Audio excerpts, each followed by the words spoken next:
you? It should be fine. Let me do that. Give me a second.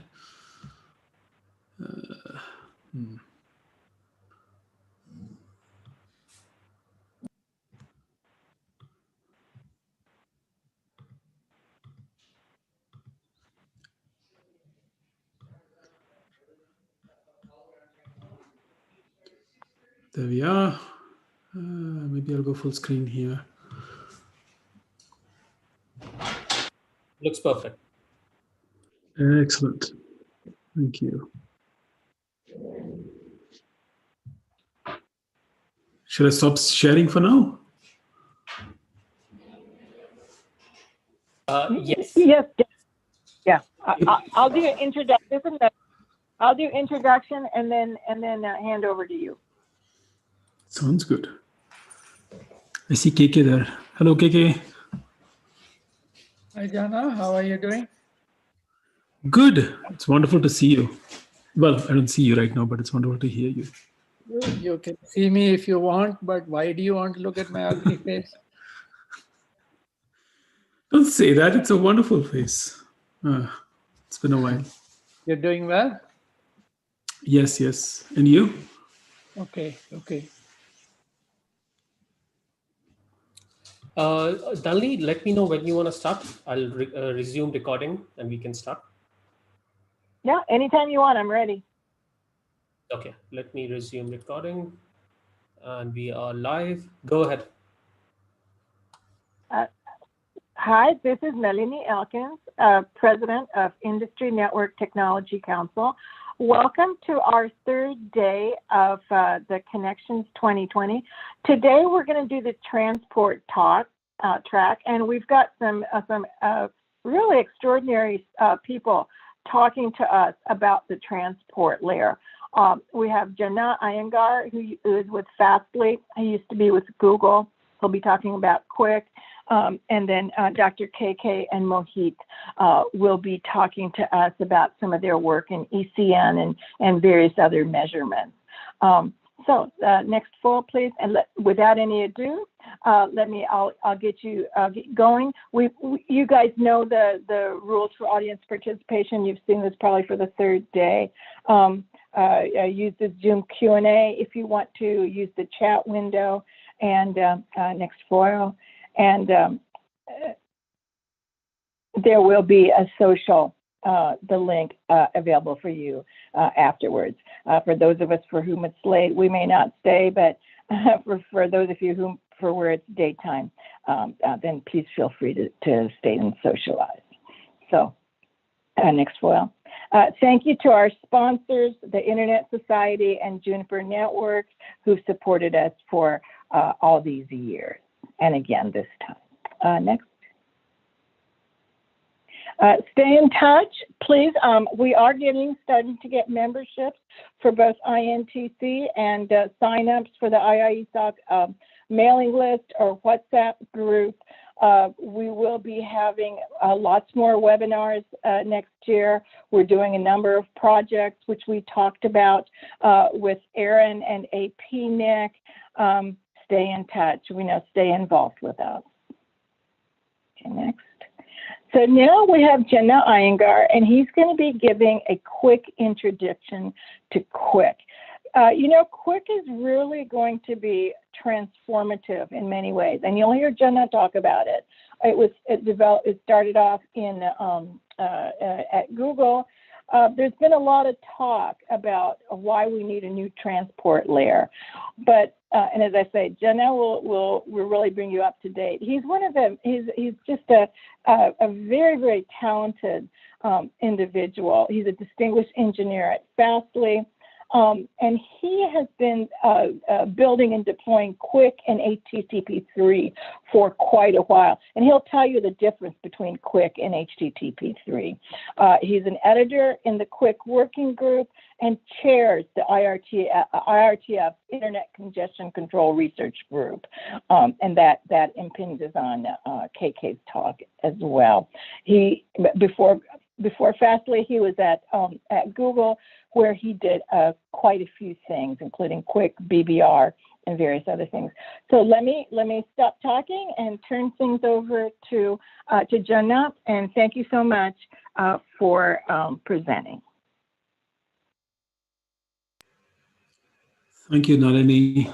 Let me get my screen sharing going here. And there we go. Give it a second. Does it look good? Yes, it's perfect. Just give me 1 second.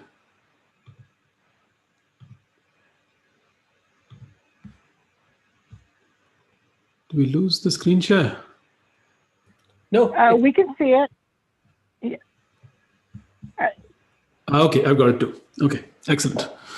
Well, thank you for that introduction. I'm going to try and keep this, let me see, within, I think I have about 45 minutes plus a little bit perhaps, but I'm going to try and keep the talk itself to as tightly as I can keep it. Do we have a way to do Q&A here, Dhruv? Yes, so we would be using the Q&A, which is in the Zoom webinar itself. We'll ask attendees Excellent. to enter it. But if somebody has a question they want to ask using audio, they can send me a message and I will enable audio for them. Excellent. Okay, thank you so much. So, so this is, it's going to be a very fast, a very quick overview through QUIC. And it's not going to go into a lot of the details, but I'm going to try and motivate the problem that we were trying to solve and the problem that we are trying to solve with QUIC, and how we what are the sort of the fundamental keystones of this protocol. So I'll start off simply with well, I'll start off by just introducing myself. I'm not going to go over this because Nalini just did. Thank you for that, Nalini. But I'm going to start off with just talking about what QUIC is, just so we are all on the same page. You may or may not have heard very much about QUIC. You may have heard of it a little bit here and there, but I'm going to try and give you a good understanding for what this is. So at a high level, QUIC is a new transport protocol. This is a new transport protocol, much like TCP was back in the day, or even now is used predominantly for a lot of internet traffic. But QUIC is trying to become a new transport for today's internet and for the modern web. It is UDP based because UDP is the only thing that really gets through most networks besides TCP, of course. But as a result, QUIC has to recreate a lot of TCP's services from scratch. So QUIC has to, so we built loss recovery, congestion control, flow control, everything that you would expect in a good solid transport. We've built it into QUIC. And finally, and importantly, QUIC has encryption baked in. I'll talk more about this in detail later as to precisely what this means and why we wanted to do this. But as a result, data and metadata, meaning the application data and QUIC headers themselves, are all protected. Specifically, QUIC combines the transport and crypto handshakes for latency improvements, and it uses TLS 1.3 for key negotiation. So that's an overview of what QUIC is, just in one slide, if I wanted to tell you. What is HTTP3? HTTP3 is basically HTTP over QUIC. That's all it is. So QUIC now offers these new powers, so to speak. And HTTP, we had to sort of build a little bit of a mapping of what HTTP uses onto what QUIC offers, and that is HTTP3, because the on-the-wire format here is different, even though the services that one uses when one is sitting on top of HTTP are still the same. So this HTTP3 has feature parity with HTTP2. So if you're familiar with that, there's request multiplexing, there's header compression, there's push. All of those things are still part of HTTP3. However, one small thing is that we are removing HTTP priorities. I'm not going to get into the details here. We've been working on a new scheme to replace the existing priority scheme in HTTP2 with a common thing that can be used across all HTTP versions. So that's, again, a very brief two-slide summary of what QUIC is and what HTTP3 is. With that, I want to now dive a little bit into the history of QUIC itself. I hope that that was helpful to just set the stage here. At a high level, again, QUIC started off as a protocol for HTTPS transport at Google, and the project itself started in 2012, but the deployment started late 2013 and early 2014. And this was, this wasn't called, this is now called GQuick as opposed to QUIC. So GQuick is Google Quick, was the thing that was deployed between Google services, YouTube, search, mail, all of those things, and Chrome, and also first-party mobile apps. First-party mobile apps like your Gmail client on your Android phone, your YouTube client on your Android phone, and so on. So those started using QUIC, and Google was able to deploy this between because it controlled both of those endpoints. To the point that in about 2017, GQuick was over 35% of Google's egress traffic by volume in bytes. And that by some estimates is about 7% of internet traffic. So that was in 2017, and it's increased since then. So the IETF, there was a QUIC working group that was formed at the IETF in 2016, and this was to modularize and standardize what Google brought in as GQuick. So during these years, since then, QUIC has matured quite significantly, and I won't walk through each one of these ones, but there are a lot of things that have changed over the past 3+ years of time that QUIC has been maturing at the IETF. This has been quite a significant time. The protocol has changed quite a bit, but we've retained the core performance improving aspects of GQuick in QUIC. So if you hear QUIC now, you should be thinking about the IETF standardized version of QUIC. That is what QUIC is. The old version, which is now increasingly going to be deprecated, is GQuick. Not increasingly going to be, it has been deprecated. That is GQuick. So even Google has moved away, and not for all of that traffic yet, but is moving away from GQuick to QUIC. So that's happening right now, and I'll talk more about deployment later. But that's a brief history of how we came from GQuick to QUIC. But that's again a very sort of a shallow history, because the history of work in the QUIC itself comes in a very long line of work that has happened in web transport, going all the way back to I'd say 30 years ago. So I'll sort of trace that history without going into a lot of detail here for those of you who might be interested in the intellectual history of this protocol. What are we talking about first off, before we get into the details here? We're talking about basically HTTP that sits on top of TLS, that sits on top of TCP, that sits on top of IP. This is our loved HTTPS stack, right? And there are different functions that each of these layers in this layered stack provides. TCP here provides a connection, end-to-end connection, presumably an end-to-end connection. It gives you reliability, congestion control, and an ordered byte stream. TLS gives you authentication and encryption, so that the stuff that's sitting on top, you know that the speaking person, the entity that you're speaking to, is the entity you want to speak to, and that nobody else can read or modify the data in between. And HTTP has certain properties as an application protocol, and uses TLS and TCP below it. Now, we'll start with basically, in terms of evolution, we'll start with sort of what happened with HTTP over time, right? And HTTP 1.0, way back when, was just simple independent file transfer. So remember, again, in HTTP, there are many, many objects. A page has many objects, and you want low latency, and that's always been the case for the web.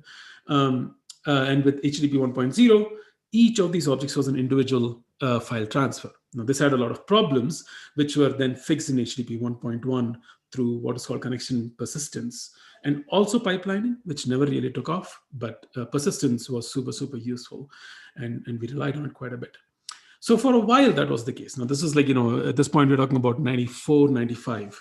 And then around 1998, this is just before the dot-com bust, a couple of years before it, there was a very active effort called HTTPNG in the W3C, which was trying to do a number of things, but try to figure out how the next generation of HTTP transport ought to look. That was an important problem here. It was recognized by then that TCP wasn't necessarily the best TCP didn't offer the best API for HTTP use. So there was a desire to go past TCP and to build something that was different. And I'm talking about 1998. This is 22 years ago. And MUX, which was one of the, I want to call it like a session protocol almost, was one of the protocols that was brought out in this project.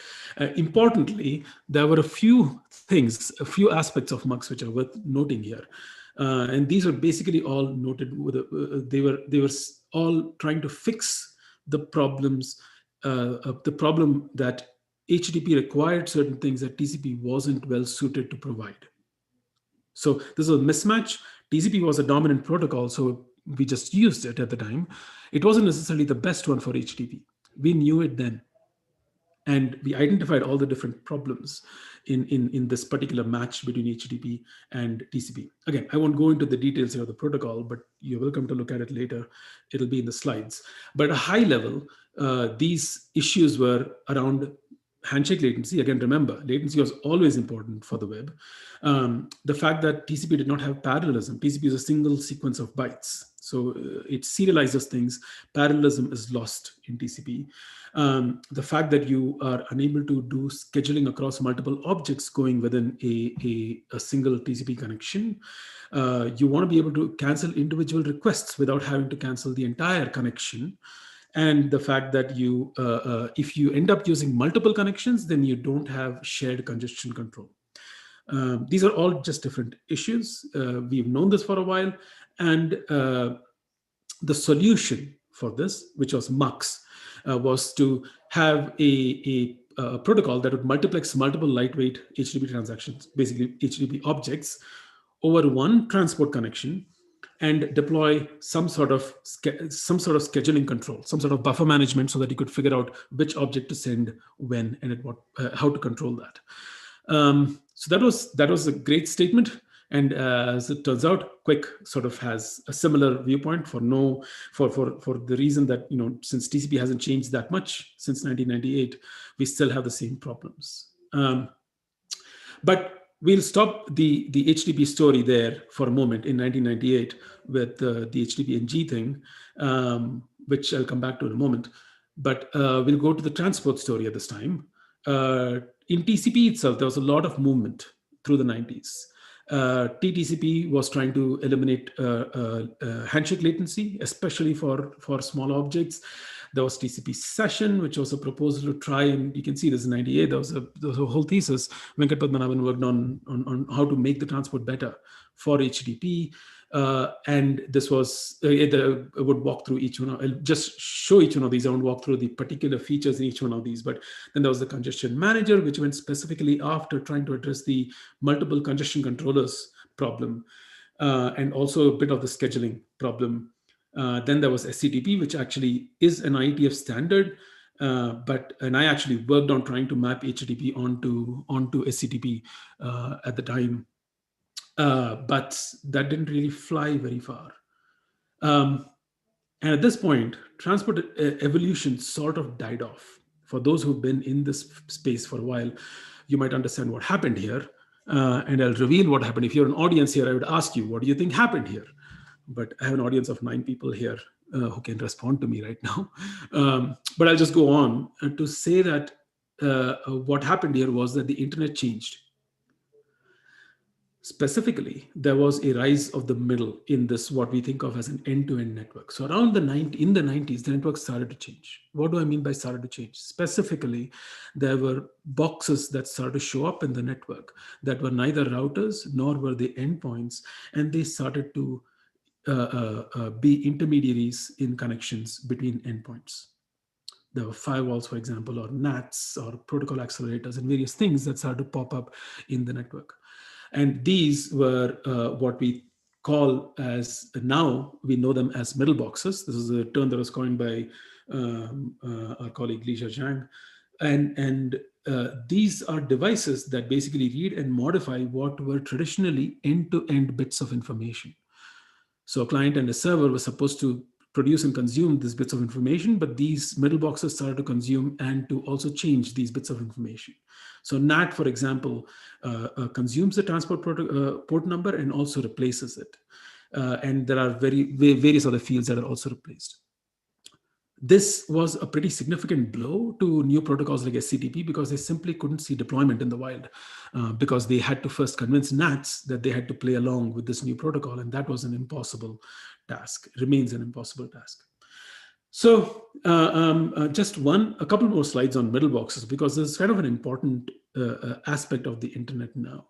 These are defined in RFC 3234 as intermediary devices that perform functions other than what a router does, but they are on the network path. And these are, I've claimed for a while now that these have become, these are now architectural control points. The fact that we can define and design new transport protocols, only protocols broadly, not just transport. We've had similar issues with TLS 1.3, but we cannot deploy them, or we are controlled by how these NATs and these middle boxes behave, makes them what I call architectural control points of the internet. And they weren't designed to be architectural control points. They accidentally became it.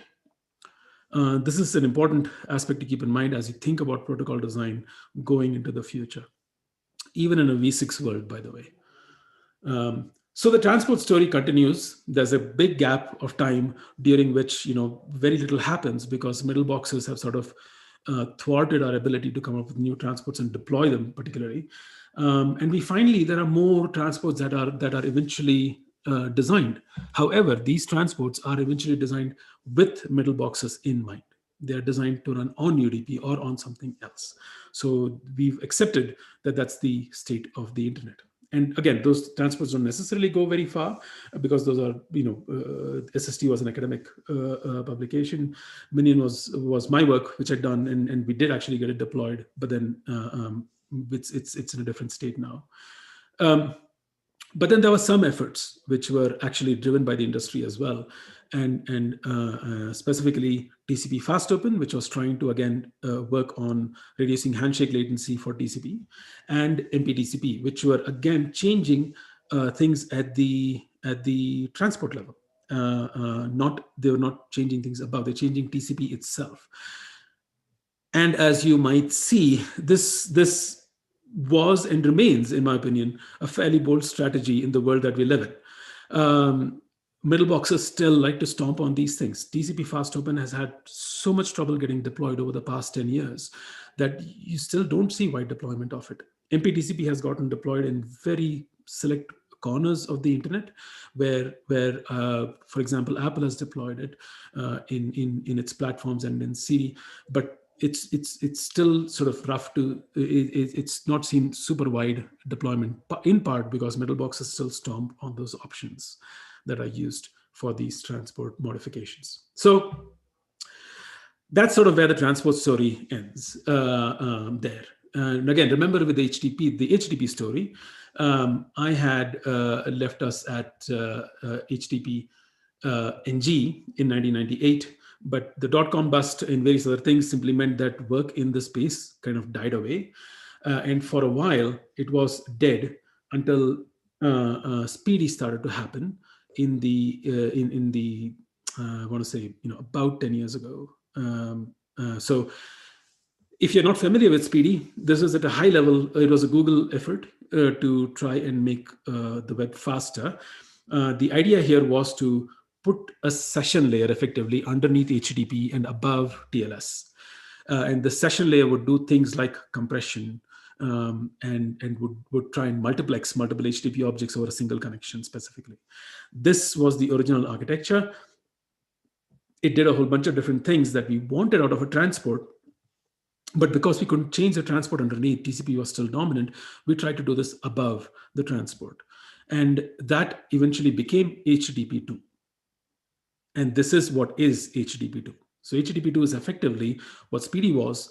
So trying to accomplish these things, multiplexing, the properties that I showed you earlier, that MUX, that the HTTPNG effort wanted, but doing that on top of TCP instead of replacing TCP with it. And that was a stopgap measure. It was a, hey, we can deploy this rapidly measure. It was a, we don't have to, destroy the plumbing of the internet to get some of these benefits at least move. But again, note that this happened like over almost a decade and a half after this is May 2015, HTTPNG was 1998, so 17 years after that is when the HTTP2 spec was published. So there was a long period of time. And at this point, we have this as the stack, HTTP2 sitting on top of TLS, on top of TCP. This is the stack that we have today. And the stack so this stack, however, still has some pressures on it. Latency is still money. For a lot of services on the internet, latency is money. And everything is going over HTTP. Everything has been for a while, but it's increasingly the case that we can simply assume that even infrastructure protocols such as DNS are going to, in the future, likely be going over HTTP with DO and so on. And so we know that HTTP is becoming sort of the thing on which everything else is built. So we need it to scale. We need to scale horizontally, which means that we need to have a wide API, and we need to have broad applicability. And we also need to scale vertically, which means we need to eliminate all the delays and inefficiencies. If HTTP is to be a platform on top of which we run something like DO, we need it to be super low latency. So we need to eliminate all the places from where latency come in HTTP. So with that as the backdrop, that every millisecond is sacred, and we need to try and make this a truly efficient platform protocol. We start off with the question of how do we eliminate these inefficiencies in the web stack? How do we eliminate it in the individual protocols? And how do we eliminate it in the fact that when you layer things, you inevitably end up having a potential for increased latency? So that is the world in which Google's GQuick experiment started. So GQuick was effectively an attempt to collapse these layers. This is the web stack. The web stack doesn't need to be a web stack if it's the one thing that everybody's using. The starting point was, why don't we collapse it all into one thing that is efficient, so that we can make it as good a substrate as possible for things that are running on top of it. So GQuick, as a result, was formulated in this particular manner, where GQuick was the protocol that ran on top of UDP, a new transport that encapsulated everything in HTTP, 2 TLS, and TCP. And the handshake itself was not TLS in GQuick. It was a homegrown protocol called QUIC crypto, which had a facility, a very important facility called zero RTT connection establishment. Now, this was not available in TLS at the time. TLS at the time, I'm talking about 2012, 2013. TLS at the time was TLS 1.2, which did not have this zero RTT connection establishment or zero RTT handshake. So GQuick was designed in this world in this particular manner. And QUIC, going forward, is now similar but different, in the sense that first, you'll notice that HTTP2 is GQuick was everything. QUIC is more modular. We have HTTP3 sitting on top of QUIC. So QUIC is more of a general purpose transport. And the QUIC crypto handshake here has been replaced by TLS 1.3, which did take inspiration from QUIC crypto on a number of things. It's particular on the importance and the design of zero RTT connection establishment. So TLS 1.3 has zero RTT connection establishment. So QUIC is able to leverage that to give us a low latency transport. So this is the IETF standard that we've been working on for the past 3 years. And if you're interested, here are the specs. And if you want to, if you are an insomniac and can't, don't have anything to read before you fall asleep, here are some excellent drafts that might put you to sleep. But this is what we've been working on for the past 3 years. So this is sort of I wanted to give a sort of a high level history on what QUIC, where QUIC comes from. I hope that was helpful in that regard. I'm going to move on to the next stage of my talk, which is to basically look at why one would want to use QUIC today. Or in other words, what are the features of QUIC that make it interesting for the world today? I've said some of the problems earlier, but I'm going to dig into some aspects or some core aspects of QUIC that are important. You heard me say this word latency several times, and low latency is critical. Is one of the most important driving things, driving features, so to speak, of QUIC. And in particular, it eliminates two kinds of latencies. One of them is it eliminates handshake latency, which is the latency of new connections to recently visited origins or sites. And the second one is that it eliminates head-of-line blocking that is prevalent in TLS and TCP. Now, I won't go into the head-of-line blocking issue here, but if you are interested, this is what the multi-streaming or the streams part of QUIC is about. It gives you multiple byte streams instead of a single byte stream inside of a transport. But the low latency, I'll go into just a little bit more detail. So let's just look at. You're not understand everything that's on this picture right away, but at a high level, this is a TCP and TLS 1.3, not 1.2, 1.3, the most recent one, handshake to a server. So in a first connection to a server, there's the SYN-SYNAC. If you're familiar with TCP handshakes, that's your TCP handshake happening right there in the first round trip time. By the way, this is a timing diagram. The left side is the client, the right side is the server, and time is going vertically down. So if you've not seen these pictures, the idea here is that a packet from the client to the server takes time and reaches the server eventually, and the server responds back. So one round trip time is the SYN to SYNAC time at the client is one round trip time. That's a SYN-SYNAC, that's a TCP handshake. That's followed by the client hello and the server hello of the TLS handshake. Finally, after 2 round trip times, the client is able to send an HTTP request over this secure connection. So that's the first connection to a server. Now, on a subsequent connection with TLS, on a first connection with QUIC, we say that TCP and TLS, those handshake for HTTPS always happen. There is never the case where we do only the TCP handshake and don't do the TLS handshake. You cannot do the TLS handshake without doing the TCP handshake. So we combine them. We say we're going to do these two things. Why serialize them? Because the thing that they're trying to do are different. We can parallelize them. We can throw them into the same packet. So that's literally what we do. In the first handshake round trip, we do the transport and the crypto handshake in the same packets.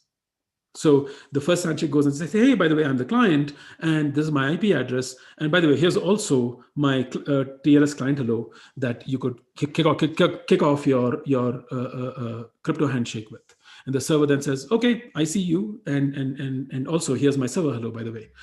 And so we complete both of those handshakes within one round trip time. So we save a round trip time here, which is quite significant. If your entire transfer is going to be about one round trip time, which is quite common for web pages, you are saving 50% of the time here. And the second round trip, we are able to get data going immediately.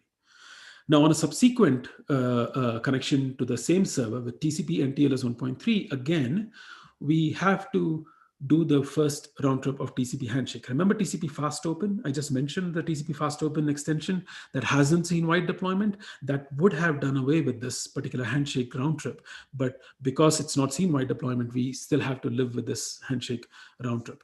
Followed by, we can now combine, TLS 1.3 allows you to combine the crypto handshake along with application data, and we can send them. So we can save one round trip here as compared to the previous case. We can say one round trip here, but we still have to pay the penalty of one TCP handshake round trip. And with QUIC, we can get everything done in the first round trip. This is called a zero RTT, or it's called zero RTT because you wait for 0 round trip times before you send application data.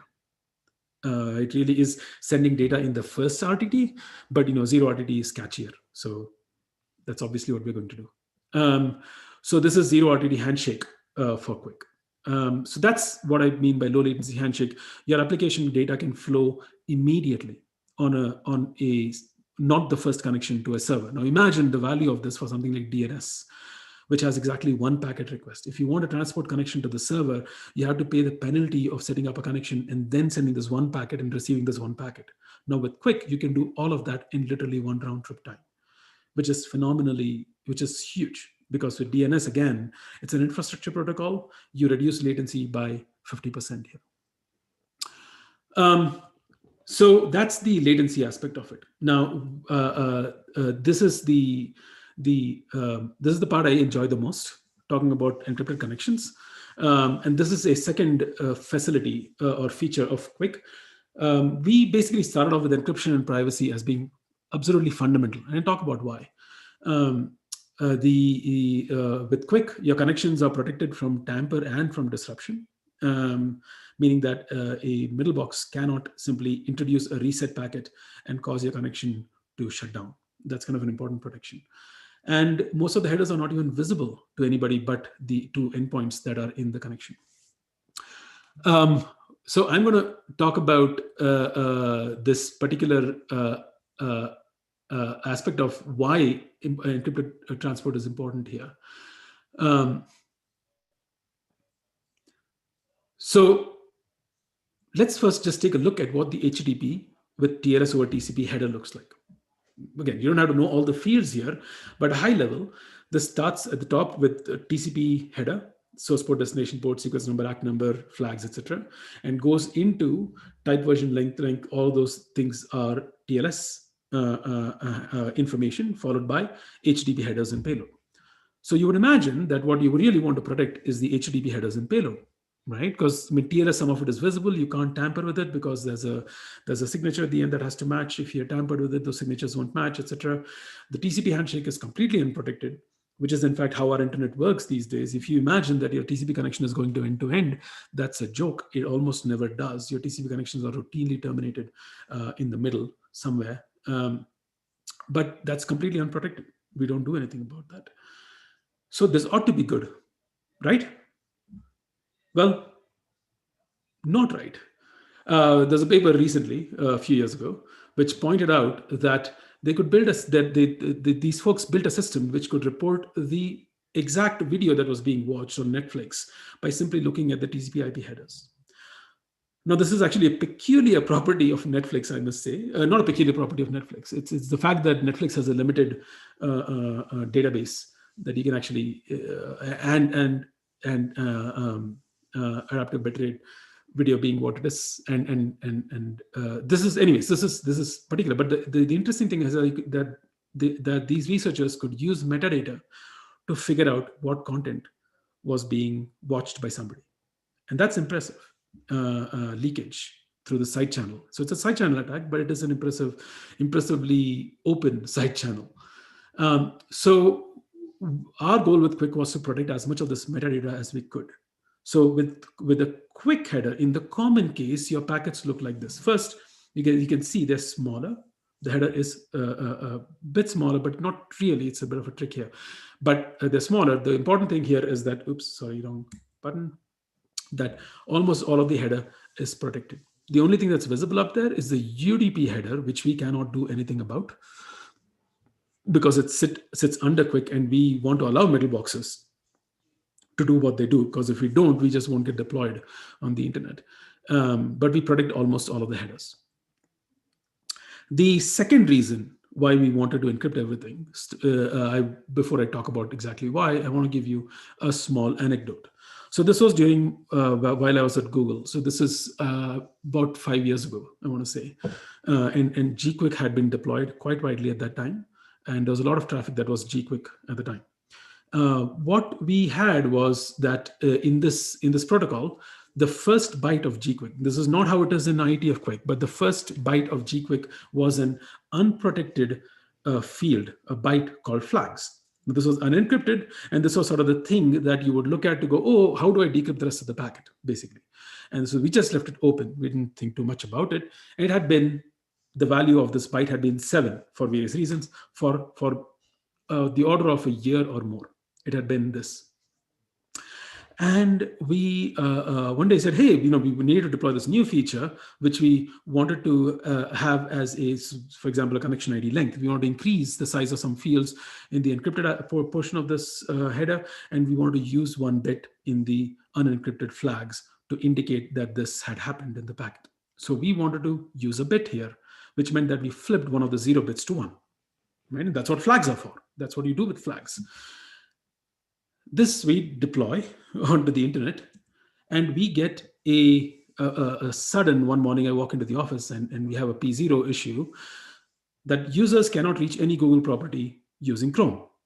Remember, again, we had deployed GQuick on Chrome and on Google properties, and this was, they had triangulated and they had figured out that this was if users turned off QUIC, in the Chrome browser that users were able to reach Google properties. So obviously it was a problem with the QUIC protocol, right? We get the blame. We sat down, we figured out that apparently, long story short, we had some really cooperative users who were willing to work with us, and we tried various things, and we figured out that this all boiled down to a particular middle box from one company.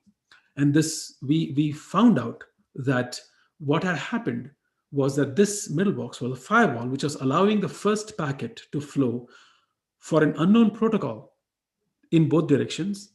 And if it couldn't figure out what protocol this was, it would black hole all subsequent packets.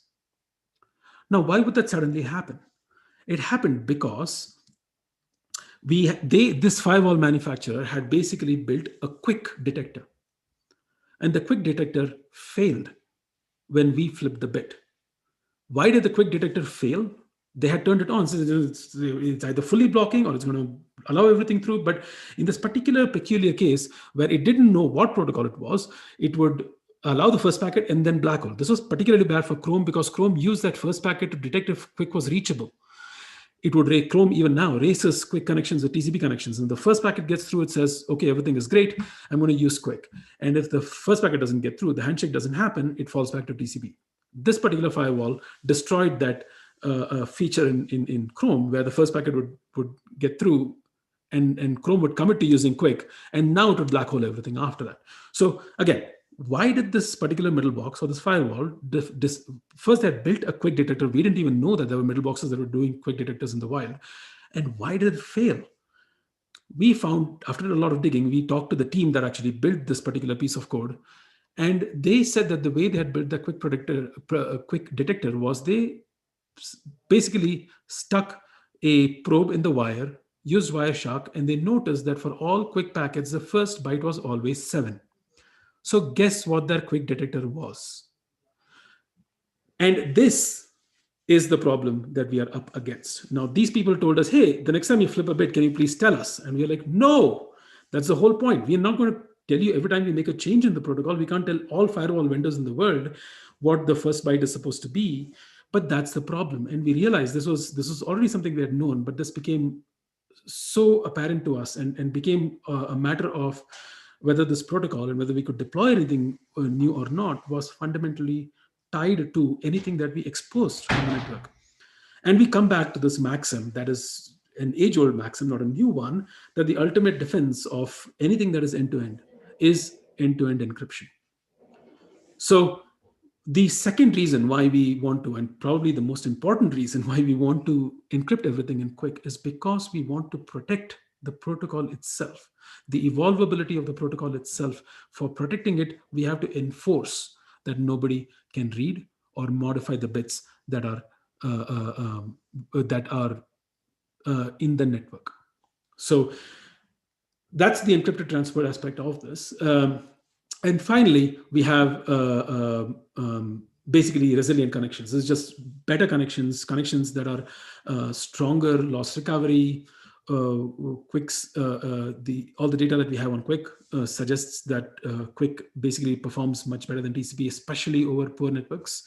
And I don't have those charts here, but I can speak to that. YouTube saw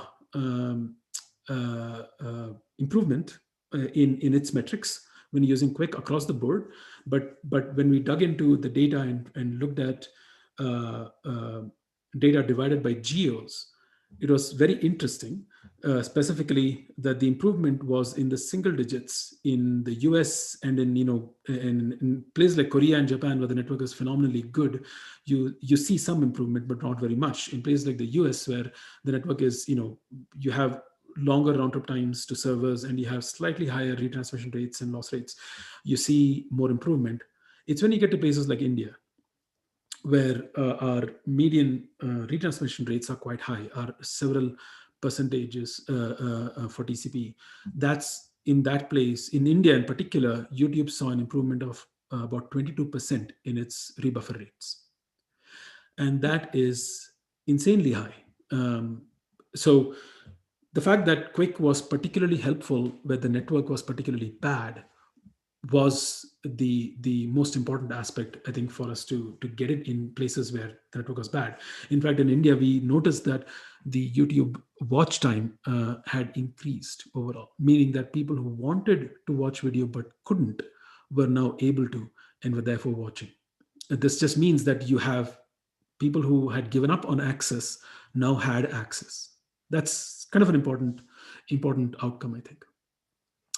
And then there's connection migration, which is what is called the parking lot problem, which is, depending on where you are, it's a different type of problem. You basically have your phone that's connected to Wi-Fi at home, and you are walking out of the home. And that's exactly when you fire up Google Maps or something like that. And as you're walking away from the house, your phone refuses to drop Wi-Fi connectivity and switching over to cellular. It just doesn't do that. But that's a problem. Your connection doesn't move. When it does move to cellular, you lose your existing transport connections at least, and context. So every application has to sort of build resiliency on top of these new connection establishment. So QUIC brings that in. Basically, it gives you this resilience where you can move from network to network, change your IP address at the client, and the connection will follow you. This is called connection migration, and that's built into QUIC. We build it by using a thing called connection ID. That is an explicit identifier. So we use the 4-tuple as well, but there is a connection identifier that sits on top of it that identifies connections, allowing the 4-tuple underneath to change. So I'm not going to walk into exactly how this happens, but there are mechanics, and that's about all I want to say about the QUIC features themselves. So why does the industry care? Obviously, these seem like good, solid things to want to have, but the industry generally cares about things that are going to, have some sort of monetary benefit at a minimum. So industry cares because latency, improved quality of experience for video, all of those things are super important. They translate directly to revenue in various cases. And it's also important to note that the industry cares a lot about agility. Being able to build user-space transport like this allows us to do allows us to exercise more control, to have better logging, allows us to change things more. QUIC has versioning built into it, so we can deploy our own private version of QUIC for our own private clients and so on, which are slightly different. So we can do things like that, which is super useful. And it also allows us to do architectural exploration, such as, again, direct server. I won't go into this in detail now, but things that are much harder to do with HTTP2 in data centers, in places where we serve data from, have become much more reasonable to explore with QUIC, because the transport fundamentally offers facilities that we can exploit and use. And finally, it allows us to, I mentioned this, that allows us to deploy new features as the need arises. As the application changes, we might need more things out of the transport. And this protocol with versioning, with encryption, and with greasing, which I didn't go into here in detail, you can look it up. It's there in the drafts. We have the ability to deploy new features and make sure that the protocol can evolve. How much does the industry care? Well, quite a bit. So there's a fair amount of work that's happened at the IETF. The specifications are almost done. If you're familiar with the IETF process, we have finished IETF last call, and we are at the point we are about to go into IESG review.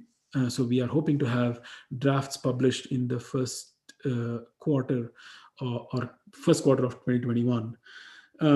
Implementations have been happening for a long time now. Google, Fastly, Cloudflare, various CDNs, servers, content providers, and also browsers and client vendors have been building QUIC. These are different stages of deployment right now. We at Fastly have deployed this for a while. Cloudflare has deployed this for a while. Google's been switching from GQuick to IETF QUIC, and they're at this point of deployment now. Facebook put out a blog post a month ago saying that most of their traffic now, so if you're using Facebook now, you're most likely using QUIC. And all of these folks have been deploying for a while. Clients are at different stages of deployment. Chrome is now at greater than 90% deployment as of Chrome version stable 87. And that means that if you're using version 87 or greater, you are very likely to get IETF QUIC if a server offers it. So your client will negotiate it with a server that is willing to offer it. And then there are the other browsers are close behind.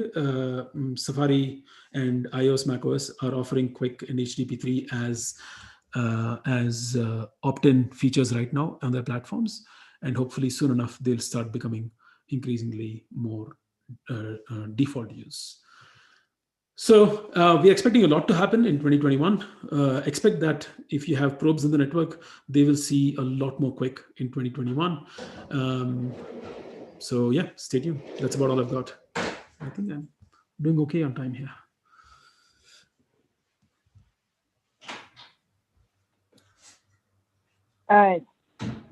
Sure, Jana, there's we have questions. Are you ready for some questions here? Yeah, sure. Oh, we've got some in the room. Okay, so sure. A lot of applause too. A lot of people are saying this is wonderful. So, is there a challenge in sniffing QUIC packets by enterprise security solutions, firewalls, and so forth, which look into malicious packets? So if there is, then does it become a challenge for the security IT team? Yes. The fact that this is all encrypted is going to pose a new set of challenges. And I think we're going to have to figure out how to solve that problem. I'll note that traditional tools have been designed with the assumption that transport information is visible, that various bits of information are visible on the network. They were never designed to be visible for the network. They just happened to be visible in the network. What I mean is that these tools have assumed that these things were visible and will remain visible. We are breaking that assumption. So yes, it's going to be a little bit rough going for a little while for enterprise and general firewall type tools. We do need to figure out how to solve that problem going forward. And I'd say that we are happy to engage on that front. We need to be innovative on this. And I think we need to think about how to move forward in the space together without compromising some of the properties that we've wanted to bake into QUIC. Great, thank you. So there's another one. Are the QUIC handshake packets quite a bit larger than TCP packets?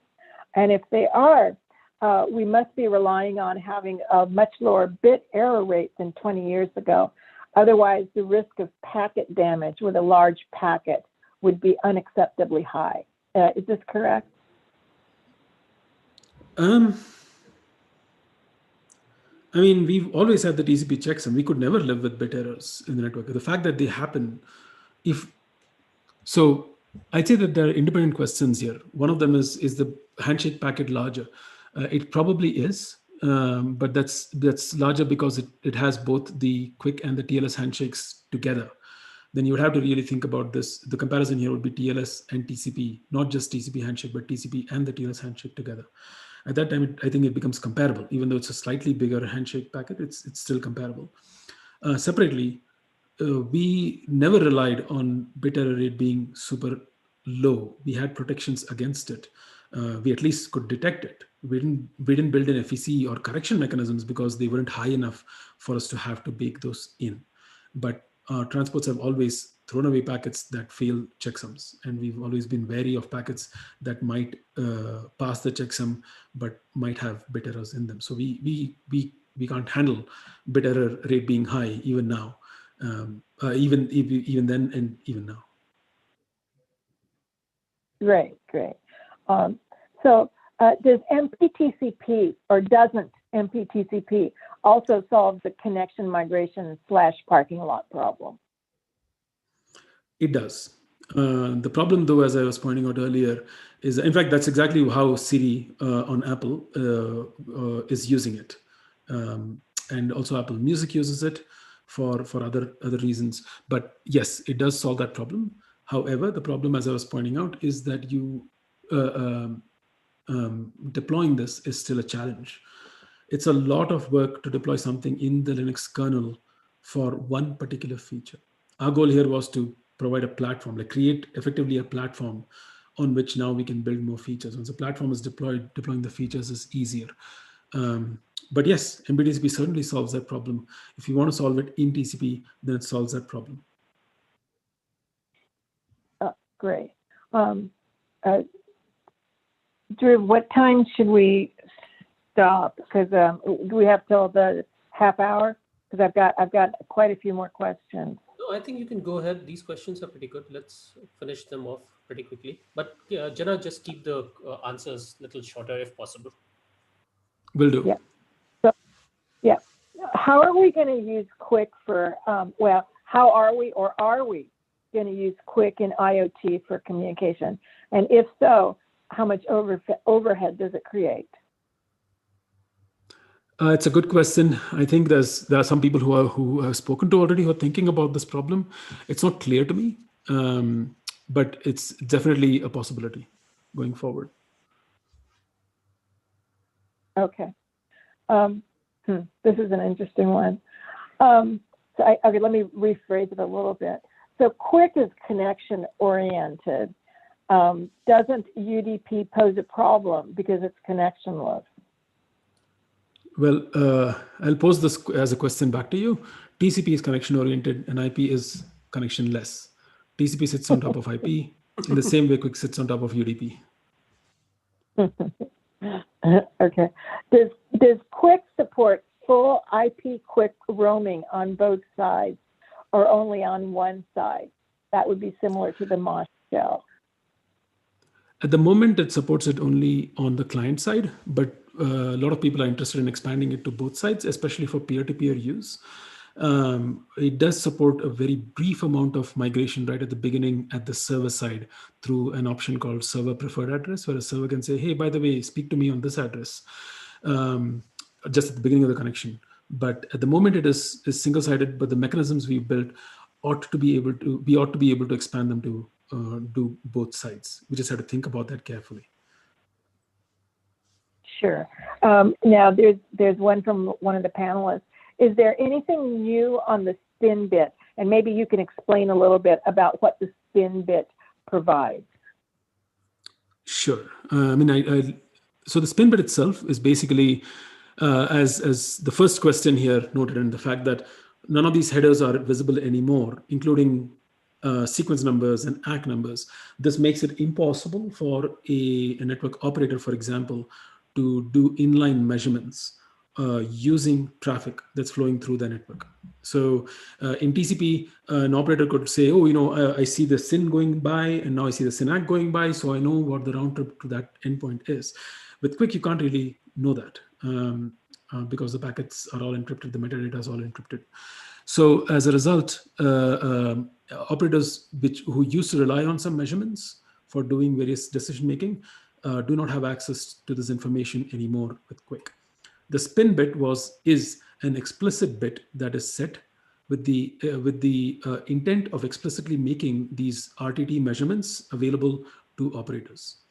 So to the question of is there anything new? I don't quite know what the questioner has seen. So I can't tell what's new since what they have seen. But what I can say is that right now the spin bit is an optional bit. It is in the protocol, but it is optional for endpoints whether they'll spin it or not.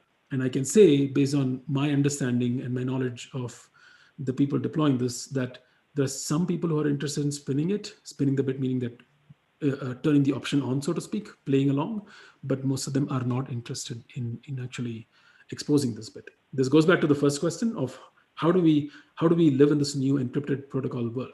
And I think it's an interesting space. We have to have the conversations about how to live in this new world, but I think it's an important conversation, and we'll have to see how things play out. Sure. Okay, one final question and then we'll stop. I think we've closed the mic line.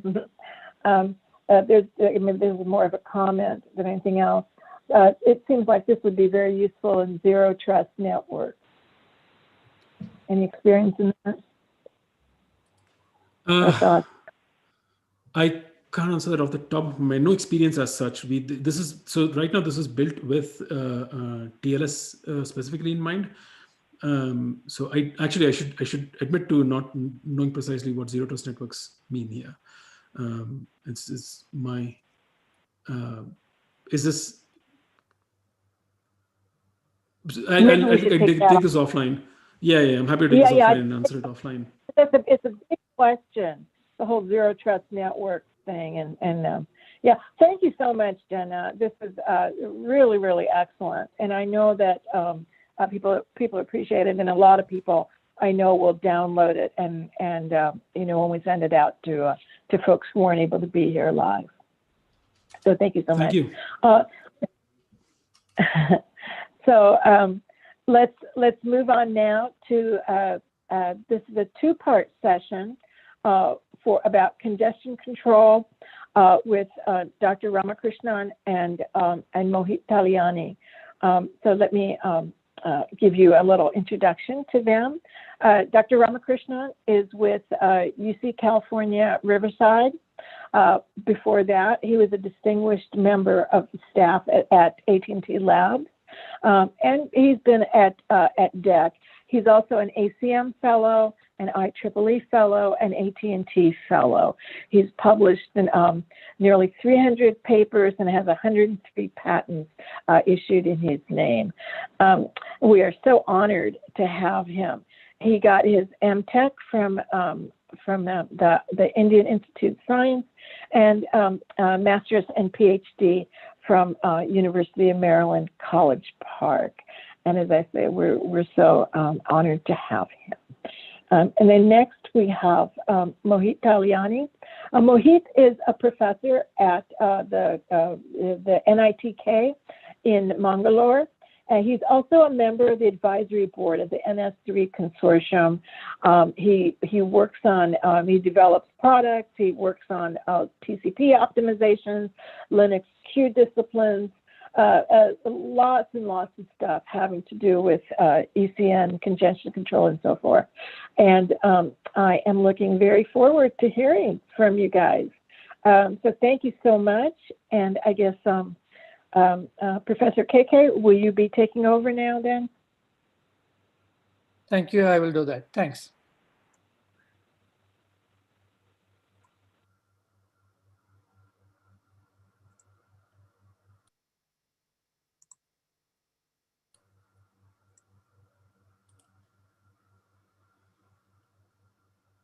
Is it okay, Dhruv? Yes, go ahead. Okay.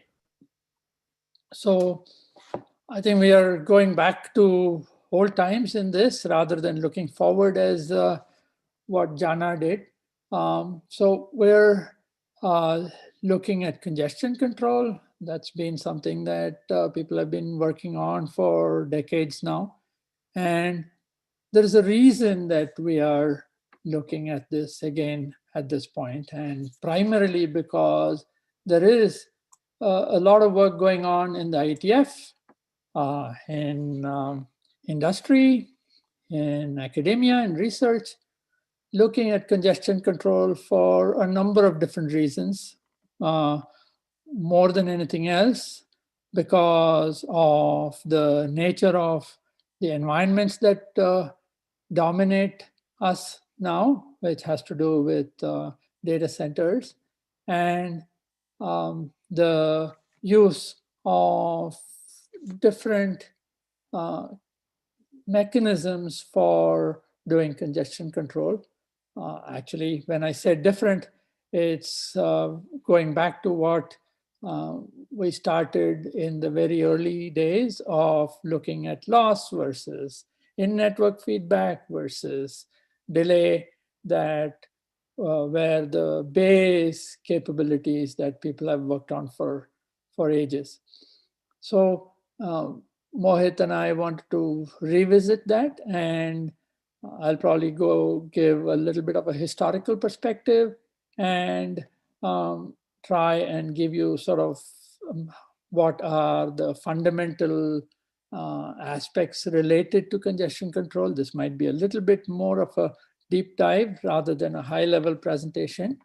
And then afterwards, Mohit will give you a little bit of the lay of the land in IETF and talk a little bit more about the newfangled mechanisms that people are using and how those look at the different mechanisms used for feedback and so on. So I do want to acknowledge the work that I've done with many, many people over the years. And in particular, the two people that I want to recognize with uh, care is Sally Floyd, who I worked with to get ECN into the IETF and to have more people start to use it. And also more recently with Vishal Mishra from Colombia, who Mohit and I have been working with in trying to provide more of a fundamental reasoning behind this whole end-to-end versus in-network feedback and the arguments that we present there. So let me go to first talking about congestion control to begin with. And clearly the thing that we all know, and I suspect that this doesn't require any articulation on my part, but let me do that anyway, which is that when we look at congestion control compared to what we used to work on in the old days before we started looking at how TCP did it, or how the DEC protocols and TCP in parallel did it, was to maybe even look at mechanisms that were not quite so distributed.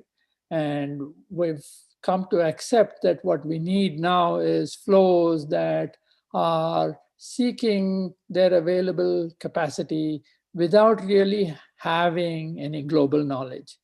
And they seek to do that at very fine time granularity. When I say fine time granularity, of the order of a round trip. And the dominant goal, and a lot of people focus primarily on that, is to make sure that we operate at an efficient operating point, which is to not exceed the capacity of the shared resource in the network. But sometimes people also pay attention to fairness, where if you have a number of sessions, and I'm going to talk primarily in the context of TCP, that share a given bottleneck link, then you want to have some equitable allocation. And the simplest one can think of is to have a equal allocation among all of the sessions that are sharing that bottleneck link. There are many aspects that are, nuances of this with respect to fairness when you have multiple resources and so on, but I won't get into that so much at the moment. We will definitely get into it much more as we get further along. And certainly the other thing that we pay particular attention to is scalability, because we want to certainly support a very large number of flows without having any global knowledge. And the key here is to try to strike a balance between that efficient operating point, making sure that we manage delay carefully as well.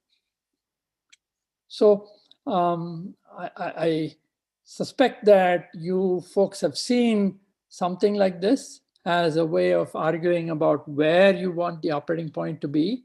You think of an efficient boundary that you want to operate at, which is to say that you make sure that the aggregate rate doesn't exceed the capacity, but you want to not necessarily operate at a point that is way below where you might end up underutilizing the network. And you certainly don't want to get beyond the frontier to then start overloading the network and then suffer the consequences, whether it is delay, loss, or otherwise. So we look for a distributed way for flows to detect whether they're operating in this congested region or not, and to then have them dynamically and in a distributed way adjust their sending rates appropriately, increase if the network is uncongested and decrease if it is congested. So you don't really know what is the current capacity, you're basically looking to determine that as you go along. And what we have seen a lot of the focus is on making sure that we are operating at that full utilization and to see how flows adapt once they reach that point. Okay. And the other issue is that we want to try to operate at a fair operating point. And in this simplistic case, you want them to have an equal share. And so the point you really want to operate is this fair and efficient operating point. And we've all looked at this approach that started when many of you were younger, which was to look at using an additive increase, multiplicative decrease type mechanism for achieving fairness. I used to joke in the old days that that was what the policy of taxation was, but that seems to have fallen by the wayside too. But the idea is that you want to get people, independent of where they're operating at, to basically get to a fair, that fair operating point, and preferably at that intersection of fairness and efficiency. And the idea is to have an additive increase that gives everybody an equal opportunity to go up. And then when you have somebody that is using a greater than fair share, you want them to back off more versus another that is operating at less than their fair share, that would then reduce. Multiplicatively, when you reduce, you end up seeing that the people who are the haves pay a little bit more than the people who are the have-nots, unlike what we see in real life. And eventually, if you do that and you hunt for the correct operating point, you eventually converge. And while I've shown this in the context of basically two connections, the work that we did in DEC in the old days showed that, in a fully general context with n flows, that this additive increase, multiplicative decrease converges to a fair and efficient operating point. So why are we looking at congestion control again? And that's particularly in the context of what kind of feedback do we want? And main reasoning behind looking at this is, one, that we are seeing greater heterogeneity in the network. So much of the flows go over a small number of hops, maybe even large number of hops, but very little delay between the source and destination. And while you do have others that are traditionally long distance, and so you need to make sure that you can live within that heterogeneous environment. And the question is, can we manage congestion in this context? And is there some notion of what is the right signaling that you need to provide for achieving this fair and efficient operating point? And we have started speaking of this in the context of ambiguity. And I'll explain that a little bit as I go along. But the main point here is that we want to infer where congestion is. And when you have ambiguity in what information you get back, for you to react to that information, to adapt to the congestion in the network, it's helpful if that signal is not ambiguous and you can determine at least reasonably well where the congestion is, and from an endpoint perspective, infer if its flow is indeed the cause. And so if you say that I've got a number of flows that are sharing a bottleneck, and if the only feedback is end-to-end delay, and the reason I focus on delay versus in-network feedback is because those are the main focus of a lot of the design now. And we've all moved gradually away from a loss indication as the basis for congestion. And so in that case, when you have end-to-end delay, it's difficult to understand how many flows are sharing. And even when you converge to a fixed delay, you have ambiguity as to whether that you have a the right number of flows that are sharing, and therefore you have an understanding of what is your share and whether you are the one causing the problem. So we actually look at two forms of ambiguity. One has to do with this dimension of how many flows are sharing the bottleneck, which means that what is my share, and that is this notion of fairness ambiguity. And the other one is also about how far away are we from that efficient operating point in terms of that efficiency line. And that we speak of as being congestion ambiguity. And we want to see if we can have a fundamental reasoning behind how, when you converge to an operating point collectively in a distributed manner, do you achieve both efficiency and fairness? And if you were to say, hey, if I ignore implementation concerns, is there a reason to choose one kind of feedback versus the other?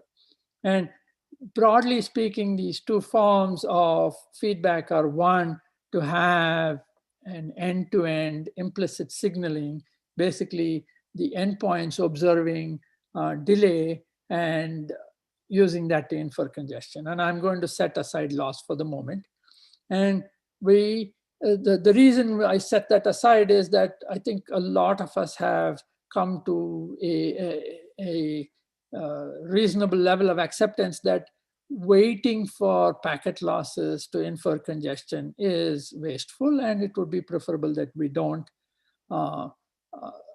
resort to having to depend on losses, and which there were a bunch of good reasons to choose to do that in the past, but I think those little by little have moved away. And increasingly people are observing that, hey, I can measure delay, and I can measure delay pretty well, and that's easy to deploy because it needs only endpoint implementation.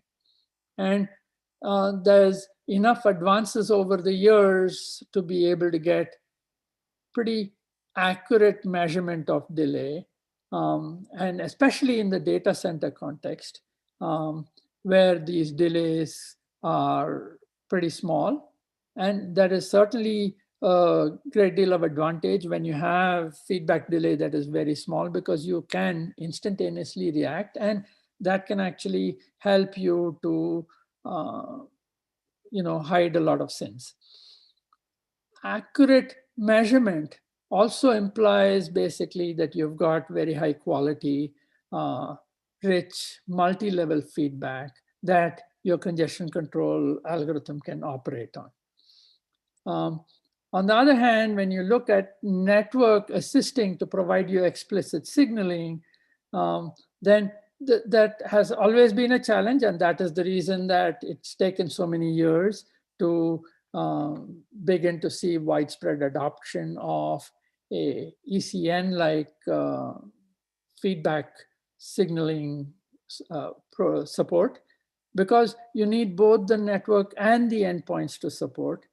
And inherently, we've always seen that functionality trumps performance improvements up to a point. And you don't necessarily have the ability to provide very rich multi-level feedback like you see with delay measurements. And even when we look at ECN, there is this constant tussle between having a very simple way of generating that signal by saying, let's have a very simple threshold-like mechanism, versus having something that is a little bit more complex with some active queue management. And So we'll look at both of those as well as we go forward.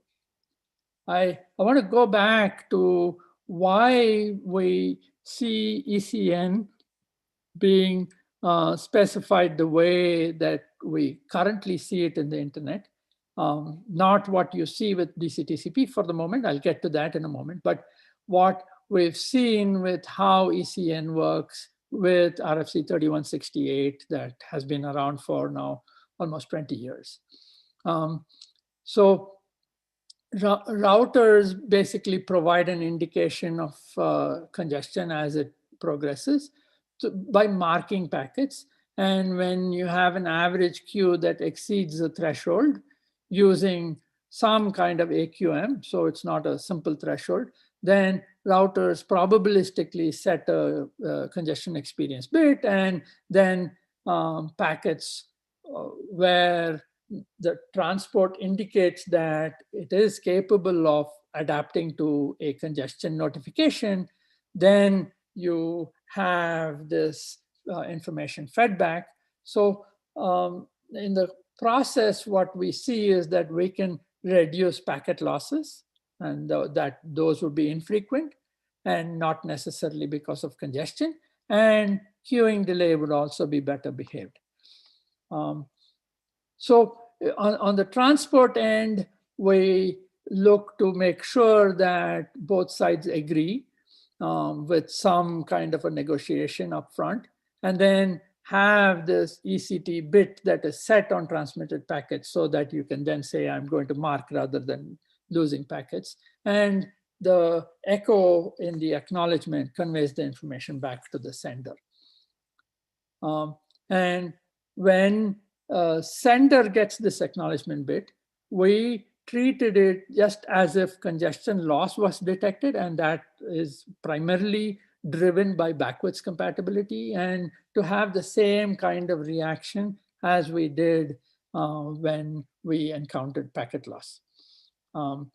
So I'll get to why we made those design choices as well. My view is that some of those design choices haven't really gone away. And the other piece is that you want to make sure that you react once for every window of data. So if you experience, say, a congestion that is notified by the receiver back to the source at time t, then if you react to that, then you want to make sure that you don't react and reduce your congestion window more than once for a window of data. And so we look to make sure that during an interval that is approximately the round trip time, we don't reduce the congestion window in response to duplicate acts and so on.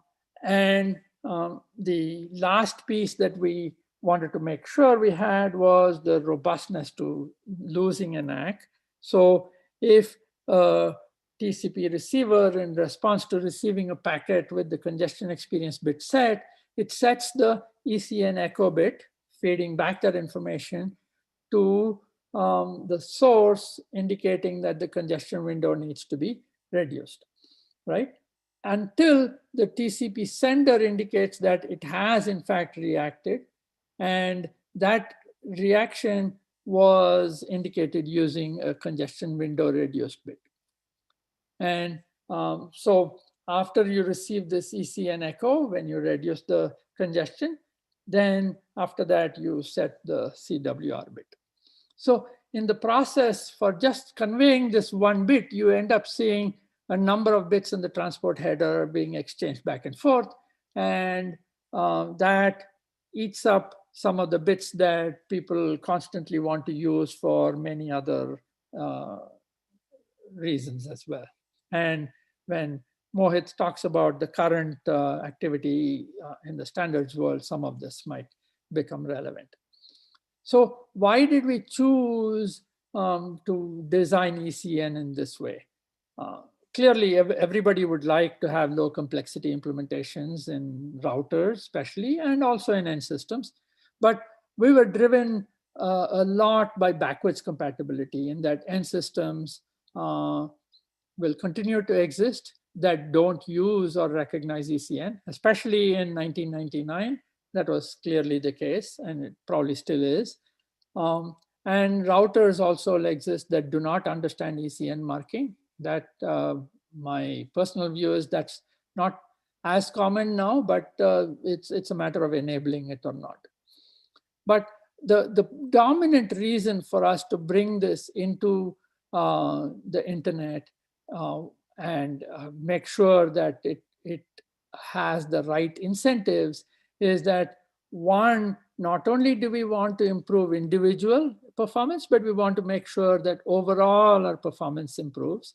And more importantly, there should be little or no disincentive for an end system to use ECN. And also there should not be a significant penalty to existing end systems because of the introduction of ECN that they're not participating in. And so newer systems shouldn't benefit at the expense of existing end systems. That was the driving force behind designing ECN the way we did in RFC 3168. Now, given that background, what I want to do is to now speak to what's going on with within the standards world and some of the reasoning behind why we think it's important to have some form of active queue management, and to also use that to motivate how we look to manage this whole notion of fairness and congestion ambiguity. So the traditional reasons why we ended up using AQM was to avoid synchronized losses because of tail drops. That's something that if you go back to Sally's first paper, you will see that that's a important reasoning behind synchronization when you have tail drops. And we also want to provide indication of the onset of congestion rather than waiting till it builds up significantly. And that helps us to manage a much smaller average queue and reduce queuing delay, as you'll see in some of the things that we show in terms of results that Mohit will talk about. And also minimize delay variability, and that a lot of folks now care about because they look at the tail latency and say, hey, look, I want to manage that and keep it low. And one that we think is important is to make sure that we improve fairness as well. So for AQM, they probabilistically mark packets, and that typically is to mark as a function of the number of flows that are passing through a bottleneck. And in particular, the one that I will look at is how we can use the PI controller to help us with this disambiguation. And so one other activity that's been going on is to say, well, I don't want to have anything to do with AQM because I'm concerned about data centers. And in the data center context, I can do a lot better without having to have all of these complexities.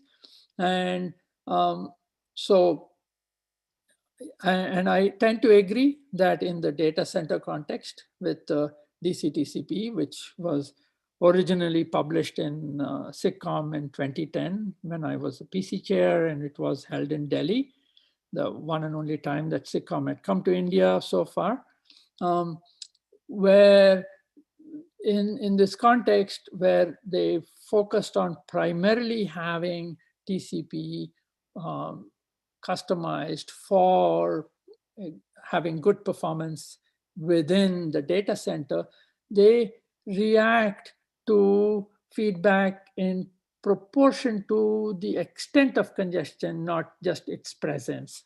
And the motivation for that was to say, we want to reduce the variance in the sending rate and lower the queuing requirement. And so as a consequence, they mark based on the instantaneous queue length, which is where I had originally started when I was working with DECBit. But when you have long feedback delays, it makes it very hard to get it to be stable. But when you have very fast feedback, it works quite well. And that fast feedback was also helpful in managing to deal with bursts. So unlike what TCP would do with AIMD, which is to say that independent of whether you just have a single mark or almost all of the packets being marked, we would cut it by 50%. But with DC-TCP, we would cut it in proportion to the marks that we see in the packets that come back in a round trip. And so the DC-TCP algorithm basically marked packets when the instantaneous queue length went over a threshold.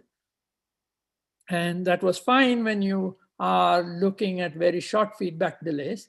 When we did this in the early days with feedback that was quite significant relative to the rate at which packets are transmitted, then it was hard to not overcorrect up and down. And in the DC-TCP context, since you have these marks on a instantaneous queue length, and that can actually introduce a lot of variability in how packets are marked, you end up wanting to maintain some kind of a smooth fraction of the packets that were marked. And they use a exponentially weighted moving average for the fraction of marked packets in proportion to the total number of acknowledgements that are received in a round trip time. And then adapt the congestion window as a function of that percentage of packets that are marked. And so the question is, where do all of these fit in terms of trying to resolve this fairness and delay trade-off? Delay being that we're operating at close or above the efficient operating point. And to bring this notion of fairness ambiguity, or explain what that means, in that when you have a congestion control mechanism that looks to get a steady state throughput for a given, as a function of delay and some feedback, if the feedback is based purely on an end-to-end delay measurement, then what you end up having is that the solution for that equation ends up having multiple fixed points. And because you have a number of unknowns that are larger than the number of equations you have, and so you end up having the potential of either having fairness or having a fixed delay, but not necessarily achieving that both simultaneously.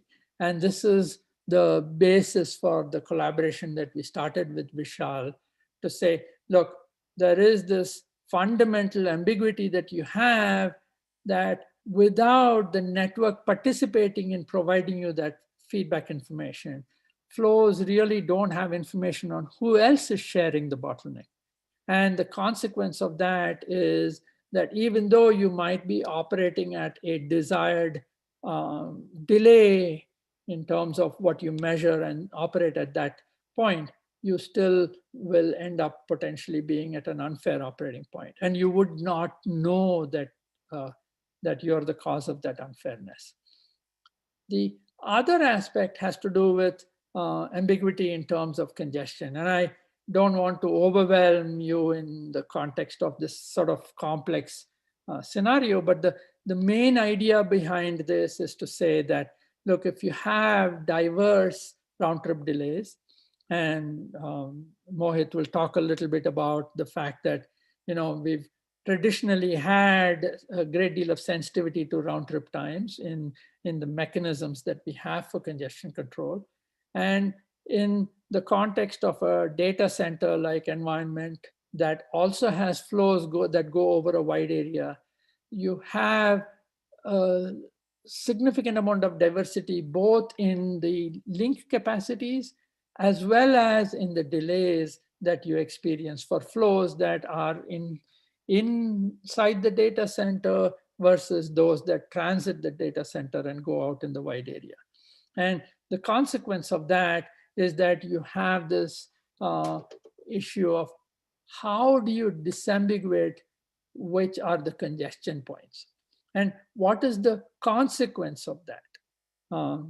That's what we call congestion ambiguity, in the sense that if you look at having a small amount of delay increase, and that happens as a result of congestion being caused within the data center, where you have very high bandwidth links, then a small increase in the delay actually might end up meaning that you have a very large number of packets that are in the queue. And that for the data center flows means that there is a significant performance impact, regardless of whether you care about congestion or otherwise. The experience that the flows have in that additional delay, as Jana said, means dollars. And on the other hand, when you look at a millisecond of increased delay in the wide area where you might have a much smaller bandwidth, then it means a much smaller number of packets in the queue and potentially, a much more benign consequence on the applications. So if you were to take that delay change and say, let's react to delay as the fundamental basis for congestion management, then that end-to-end delay being fed back doesn't help you to disambiguate where that source of congestion is. And that leads to the same reaction regardless of the severity. So whether you have 1 millisecond in the high capacity link or 1 millisecond in the low bandwidth link, you end up having the same interpretation. And that is what we want to see, how we can avoid that ambiguity. And so we've been looking at how we can reason about the in-network feedback with using ECN as the exemplar to say that by looking at that feedback, if it is done in a sensible manner, then we can actually have a way of disambiguating that congestion. So I'll skip through this, but to say that if you look at an extra 1 millisecond delay at a 50 megabit per second link, these losses over here might end up being low, and the protocol will end up making a minor adjustment to the sending rate. But when you have that extra delay over here, then what you want is for that loss probability to be fairly high, and that will cause your protocol to cut the sending rate by a lot. In the old days, I didn't have the math expertise to reason about this more carefully. So what I ended up doing was to have the routers themselves keep state to selectively provide that feedback. But we can do that by having a more sensible AQM that provides that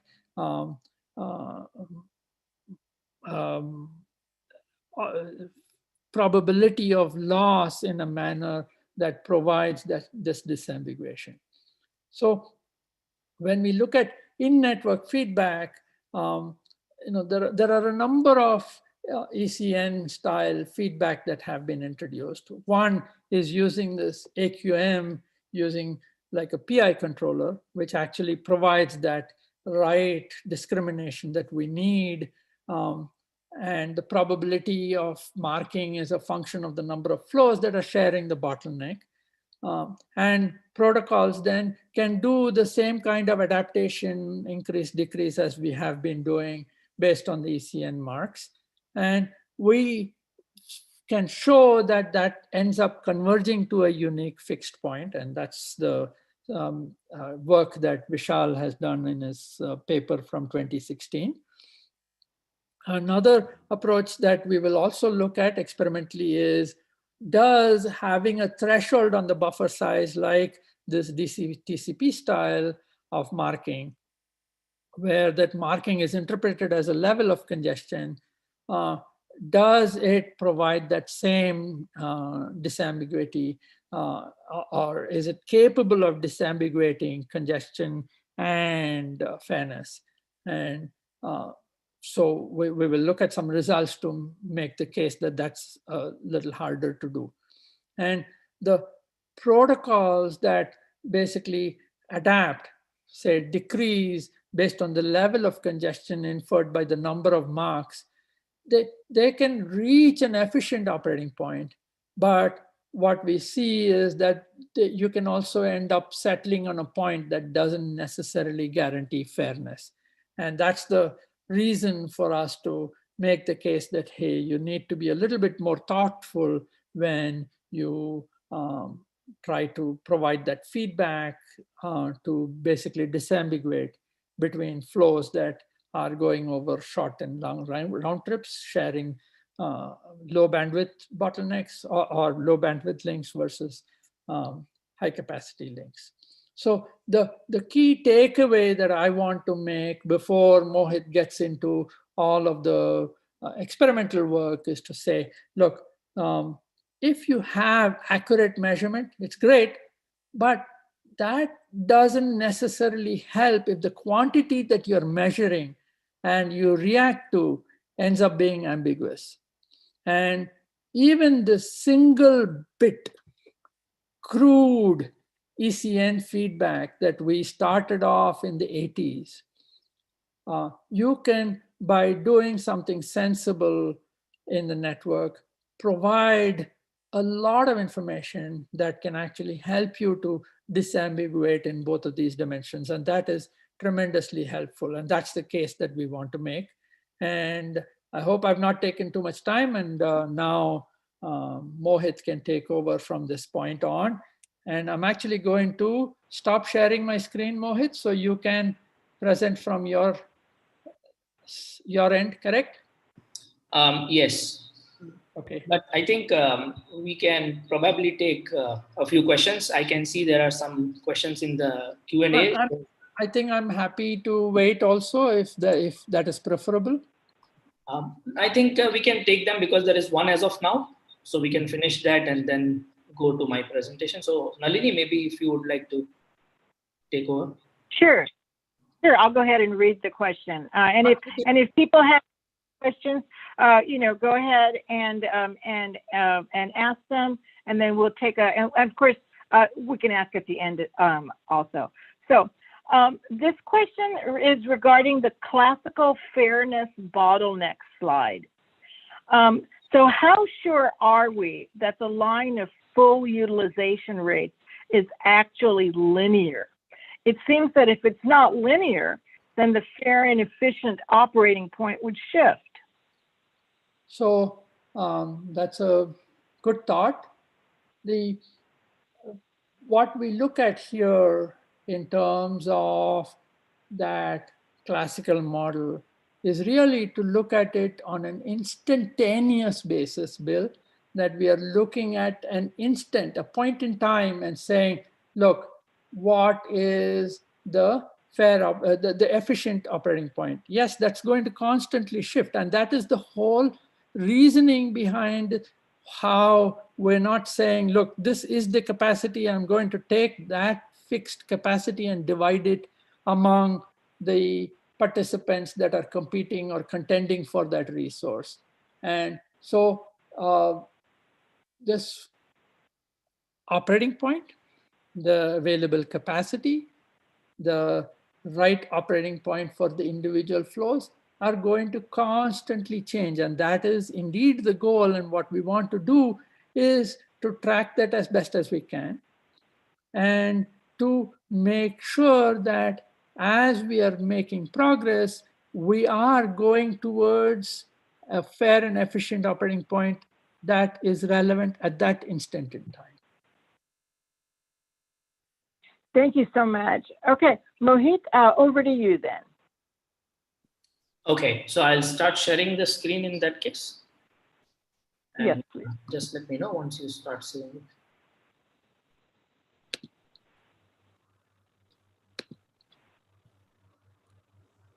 Perfect. Yes, we can see your screen now. All right. Okay. So thank you, Professor KK, for the quick overview. What I will do now is I'll just build upon this key takeaway that we have in front. And first of all, I would just like to walk through a few works that are happening at IETF related to the ECN. So there's a nice compilation in the paper that I have referenced in this slide below. You can see which talks about the standardization of low latency TCP with explicit congestion notification from IEEE Internet Computing in Feb 2017. I have another slide after this in which I'll talk about more recent work that's happening at the Transport Area Working Group at IETF. But just to walk through other things that are there, for example, there came an RFC 7560, which highlighted about different requirements of having more accurate ECN feedbacks.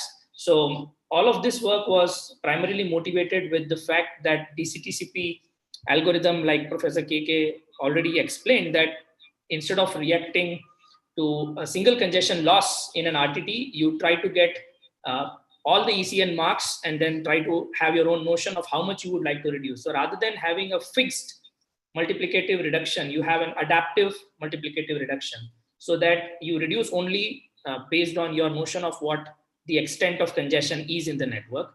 And like, for example, Professor KK mentioned in the key takeaway that 1 bit of feedback that ECN provides, which is generated from an AQM at the bottleneck, is much more useful. But then there was also the notion that if we can get much more accurate ECN feedbacks, that is why this RFC was brought in. I have mentioned DCTCP in this list. It's not just that this RFC 8257 only talks about the ECN. The reason I mentioned it in this particular list is because they modified the original semantics of ECN. So like Professor KK said, we as a TCP sender earlier used to respond to only one ECN mark in one window for one window of packets. So I will just reduce by a fixed amount of data. So if my congestion window was X, I will just reduce it to half, or maybe if it's cubic, then I will reduce it to the 70% of it. But now came a notion in DCTCP that we can have an adaptive reduction of the congestion window, and to exactly find out how much to reduce the congestion window, a set of equations that Professor KK said that they have an estimate of how many marks they are observing on an average. So how do they do that? Primarily, there was a slide where Professor KK mentioned about the robustness to loss of acknowledgements. So when RFC 3168 was being written, what they mentioned in that RFC is that even if the acknowledgements are dropped on the way back to the sender, you have a series of ECN marks going in the subsequent acknowledgements that will inform the sender. And all that the sender needs to know is that whether any packet was marked or not. So it doesn't really matter whether you are able to convey all the ECN marks from the receiver to the sender. What matters is any one mark, if it reaches the sender, it will still convey to the sender that you need to respond to congestion events. But what is the case with DCTCP? If a router has marked 6 out of 10 packets, the sender needs to be informed precisely that 6 packets were marked out of 10, so that the capital F fraction in that equation can be calculated, and then the averaging of that particular alpha can be obtained. So what is important here is that the receiver conveys the exact mark information to the sender. And so far as data centers are concerned, that's the point that is made in the DCTCP algorithm, that they are well-managed networks and we don't see acknowledgement getting dropped over there. So they made changes to the semantics of ECN in which they said, okay, receiver will not keep sending a series of ECN marks to the sender all the time. It will just inform the sender whenever it sees a mark. So if there are 10 packets, and let us say 3rd one, 5th one, and 7th one were marked, the receiver is going to send an acknowledgement for the 3rd one, 5th one, and 7th one with a ECE for the sender. And sender will know 3 out of 10 packets were marked. So this particular mechanism, if you want to put it now in a wide area network, it's tricky because in wide area network, we do see acknowledgements getting dropped. So that is the reason I thought I will mention this DCTCP RFC also in the work that was done related to ECN. Then there were other restrictions which were relaxed on ECN experimentation in RFC 8311.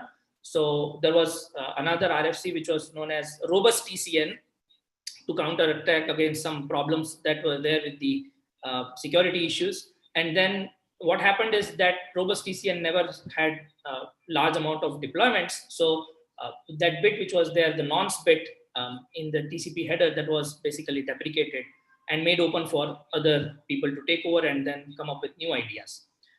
Then came RFC 8511 by Michael and his team, where they talk about giving an alternative back-off mechanism whenever we get ECN marks. So until now, whatever, like for example, Professor KK mentioned, the loss and the ECN marks were treated equal for a normal TCP, leaving aside the DCTCP. So if a packet is lost or if an ECN mark comes, the reaction that the sender used to give was the same. And what RFC 8511 proposed, I think this is also something similar to what Professor KK's initial work mentioned about having a different kind of a back-off mechanism for ECN marked packets, because when you get an ECN mark, your packets haven't actually been lost.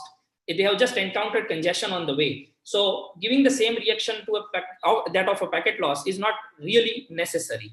So for example, if I give what precisely RFC 8511 says, let us say in terms of QUIC. So what QUIC does, it reduces the congestion window to 70% when there is a packet loss. But what the RFC suggests is that, okay, if you get a packet loss, you continue to do the same thing. You reduce to the 70% mark and continue from there. But if you get an ECN mark, instead of going back down to the 70% of your previous congestion window, you keep it to 80%. So you have lesser aggressive response to a packet that has come with an ECN mark rather than a packet that was lost. And hence the name is called alternative backoff with ECN. Then there are two more active works that are going on in the TCP maintenance group. The last two ones that you see, one is called ECN++, and the second one is called Accurate ECN. I'll talk more about it and why they were needed in the next slide. But just to let you know what ECN++ does, is ECN++ adds the ECN functionality to the TCP control packets. For example, the SYN packet or the ACK packet or FIN packet. So when the RFC 3168 had come, only the data packets were supposed to be marked with ECN. And later there was another RFC by Professor KK and team, which also permitted putting ECN mark for the SYN ACK packet that comes from the server side. So now in this ECN++ draft that you see, it's by Bob Briscoe and his team, where they are suggesting that ECN functionality can be used on other TCP control packets also, for example, pure X or other things which we have, FIN packets and stuff like that. And the last one, more accurate ECN feedback. So this particular effort of having a more accurate ECN feedback given to the TCP sender is primarily because there was a lot of motivation, as you will see in my next slide here, to have something like DCTCP work on the wide area network.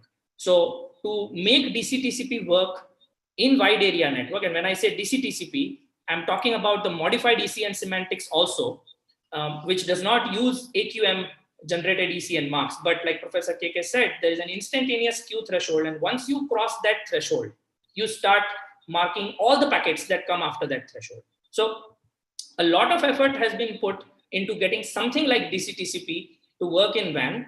And one of the main reasons is because it has been shown in data centers that we can achieve low queuing delays and extremely high throughput, and also have a large amount of burst tolerance capacity with algorithm like DCTCP.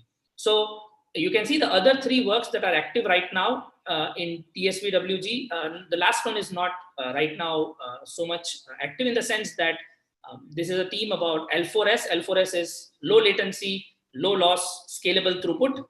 And there's another team called Some Congestion Experienced.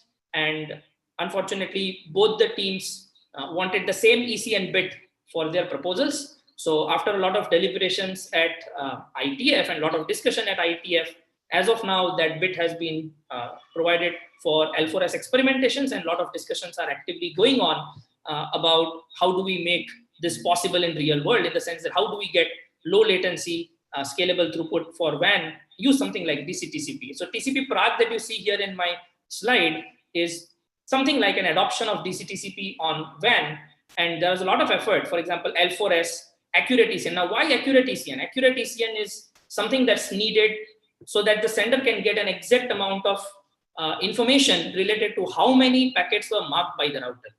In DC-TCP, it was relatively straightforward because they modified the semantics of ECN, and the assumption was acknowledgements will not get dropped in data center environment. But that assumption doesn't hold true when we talk about WAN.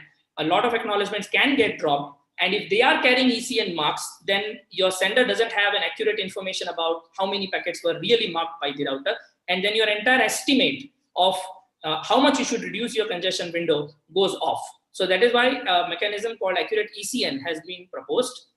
L4S is also another issue, is that when you have two TCPs, for example, QUIC, which has a fixed reduction by 70%, and then there is a DC-TCP like algorithm called TCP Prague, which will reduce only by a specific proportion. When you have these two flows coexisting, it is natural that there will be unfairness, because somebody is reducing by a fixed amount, no matter whatever is the number of ECN marks that you receive, and the other one reduces proportionately. So that is why a framework called dual queue coupled AQM L4S was proposed, where a differential treatment is given for a packet that belongs to TCPs like QUIC, and a separate treatment is given to scalable TCP. Scalable TCP's example given is DC-TCP, scalable TCP. So there's a differential treatment provided, and that is where that one ECN bit is used. That ECN bit is used for classifying. So if I am a QUIC TCP, I'm supposed to use one bit in my header so that the router knows that I am a TCP who will do a fixed reduction. I have another bit. So if I'm a DC-TCP flow, the sender of the DC-TCP flow uses another bit to indicate to the router that I'm kind of a scalable TCP, and you can give me a different kind of treatment, based on instantaneous queue marking or things like that. So the problem that is being attempted at IETF with the discussions of ECN is how do we address the fairness challenges? There's a very active discussion going on. So I would highly recommend people to, subscribe to TSVWG's mailing list, and you'll see a lot of emails, a lot of discussion going on, a lot of experiments are being done in this direction. A lot of deployment complexity discussions are also happening, whether all of this is easy to deploy or not, because it requires changes, not just at the network side, not just at the operator side, it also needs changes at the endpoint, because now the entire responsibility is shifted to the endpoint. The endpoint is supposed to understand how much is the level of congestion, and then maintain a controller, use that controller to control the congestion window reductions. So a lot of work is shifted to the endpoint, and a lot of work is going on in this direction. So what we set out to do is, when I started working with Professor KK, what our idea was that to try to understand, first of all, a pure end-to-end scheme versus an ECN scheme, that is in-network scheme. And then in network scheme, further we have two divisions: ECN, the way DC-TCP uses it, or the ECN that AQM algorithms use. So basically, we represent them as ECN-A. ECN-A is something that is ECN-A mark is generated by an AQM algorithm.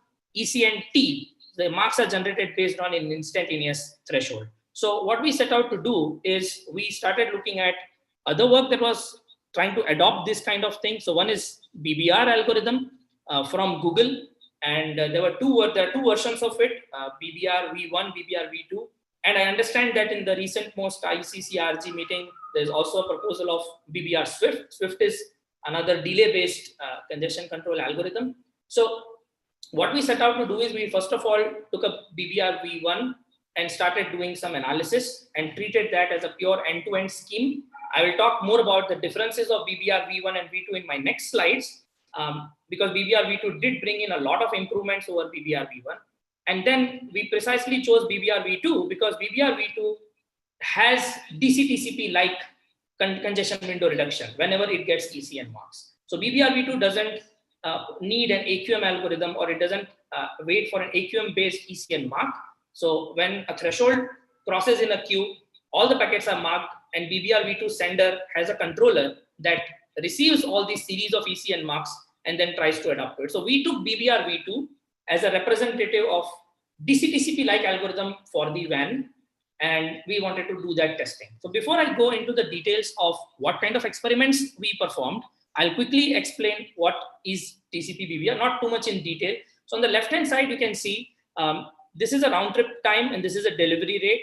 And our usual packet loss algorithms operate at this point where the bandwidth is already saturated and the queue starts building up, because of which your RTT starts growing up. And when you fill up the entire queue, the bandwidth is already saturated. Now the queue is full, and then you get the packet losses, and then the TCP algorithms at the center side will respond to these packet losses. What BBR instead tries to do is to operate at a point where your bandwidth is saturated, but queue has not filled up a lot, or maybe has just started filling up. So it has mechanisms to detect that queue buildup has started happening, and that precisely is an indication that I have saturated the available capacity to me. So I don't need to push furthermore and congest the network in terms of filling up the buffer, increasing the overall queuing delay, and hence the RTT, and then ultimately leading to packet losses. This is the primary thing. This is also known as a power function that was introduced in 1979 by Greenrock, where we tried to maximize the throughput of the network while having minimum delay. And the first diagram that you see at the top is a flow of BBRv1 as well as BBRv2. So the startup can be thought of like a slow start algorithm that we have already heard about in normal TCP. So there's a startup phase, drain, and then there is a bandwidth probing phase. There's a probing for RTT, and these steps are common. This flow, what you see here, is common for BBRv1 and v2. What is changed in BBRv2 is that the probe bandwidth phase is further divided into 4 subphases that you see in the bottom part of this slide. So probe down, and you can see all the names start with the keyword probe. So they are probe down, probe cruise, probe refill, and probe up.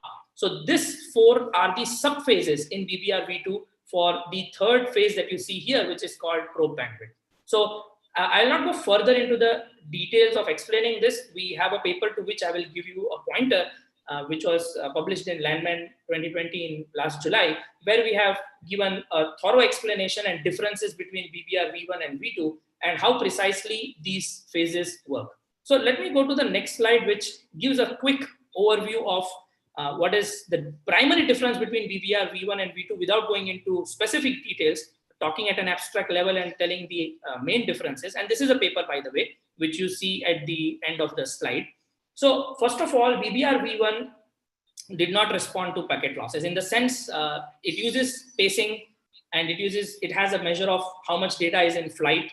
So when packet was lost, besides retransmitting, there was no other action taken by the BBRv1 sender, whereas the changes have been made to BBRv2 that reaction to packet losses have been added. So if packet loss rate crosses a certain threshold, BBRv2 sender reduces the pacing rate and adjusts its congestion window.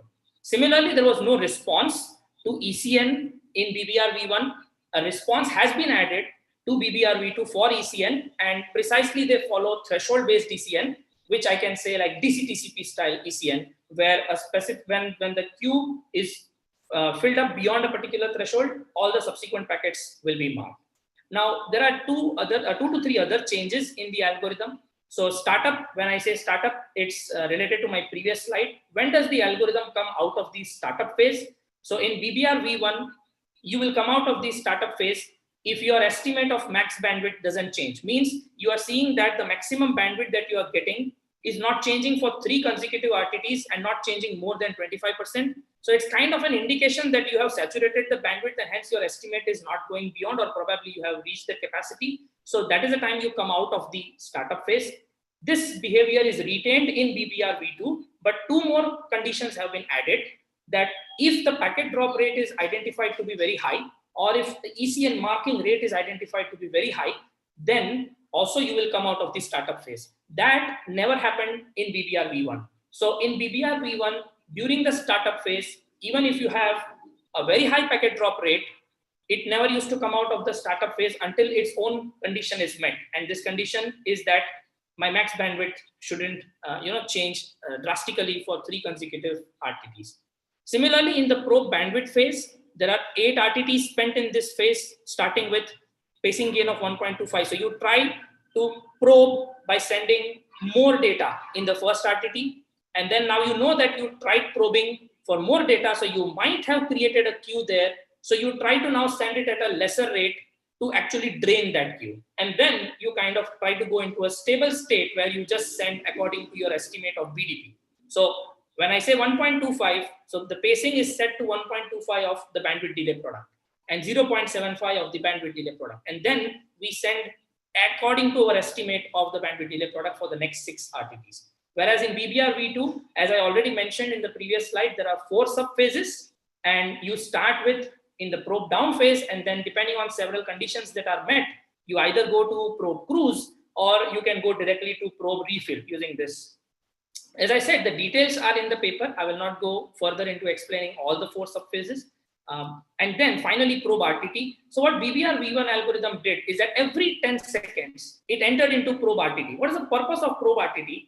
Is to allow the queue to drain totally and then try to get an estimate of minimum RTT. So what I want to do is I want to send as little data as possible so that the queue is totally drained out during that period.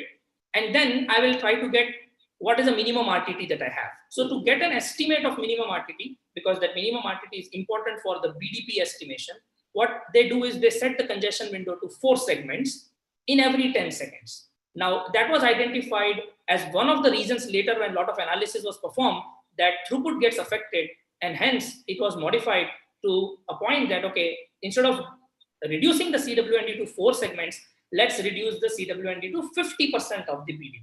So instead of going to a hard value of 4 segments, depending on what's your BDP, you cut it by half and you do it more frequently to get a better estimate as soon as possible. So you do it at 5 seconds instead of 10 seconds. So as I said, the more details about the functionality of the 4 phases and what are the conditions to be met for moving from one phase to another are provided in this paper.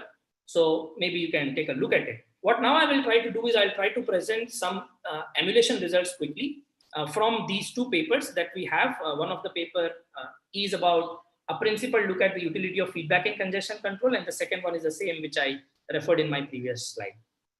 So we used network namespaces, which is primarily being used also to test BBR from Google side. So based on, and we have used the code which is provided by the Google team on their GitHub repository. So we took up that code, latest updated in November 2019. And for our analysis, we have used QUIC, which is a default in the Linux kernel, along with PI controller AQM, which Professor KK mentioned earlier. So our primary goal was to understand how will the behavior be when we have a pure end-to-end scheme and when we have a threshold-based ECN and AQM-based ECN. For that, we started off with a very simple experiment by taking a very simple dumbbell topology, and we ran 3 scenarios on it, which you see here. We want to understand the inter-protocol fairness, in which we have one flow which is BBR V1, another flow which is QUIC. And when BBR V1 actually doesn't support ECN, as I said, so when we use QUIC, we did not use ECN there as well. When we used BBR V2 with QUIC, again, BBR V2 uses threshold-based ECN, QUIC uses AQM-based ECN. So until now, the dual queue framework and L4S is still not, to a point where we wanted to test it.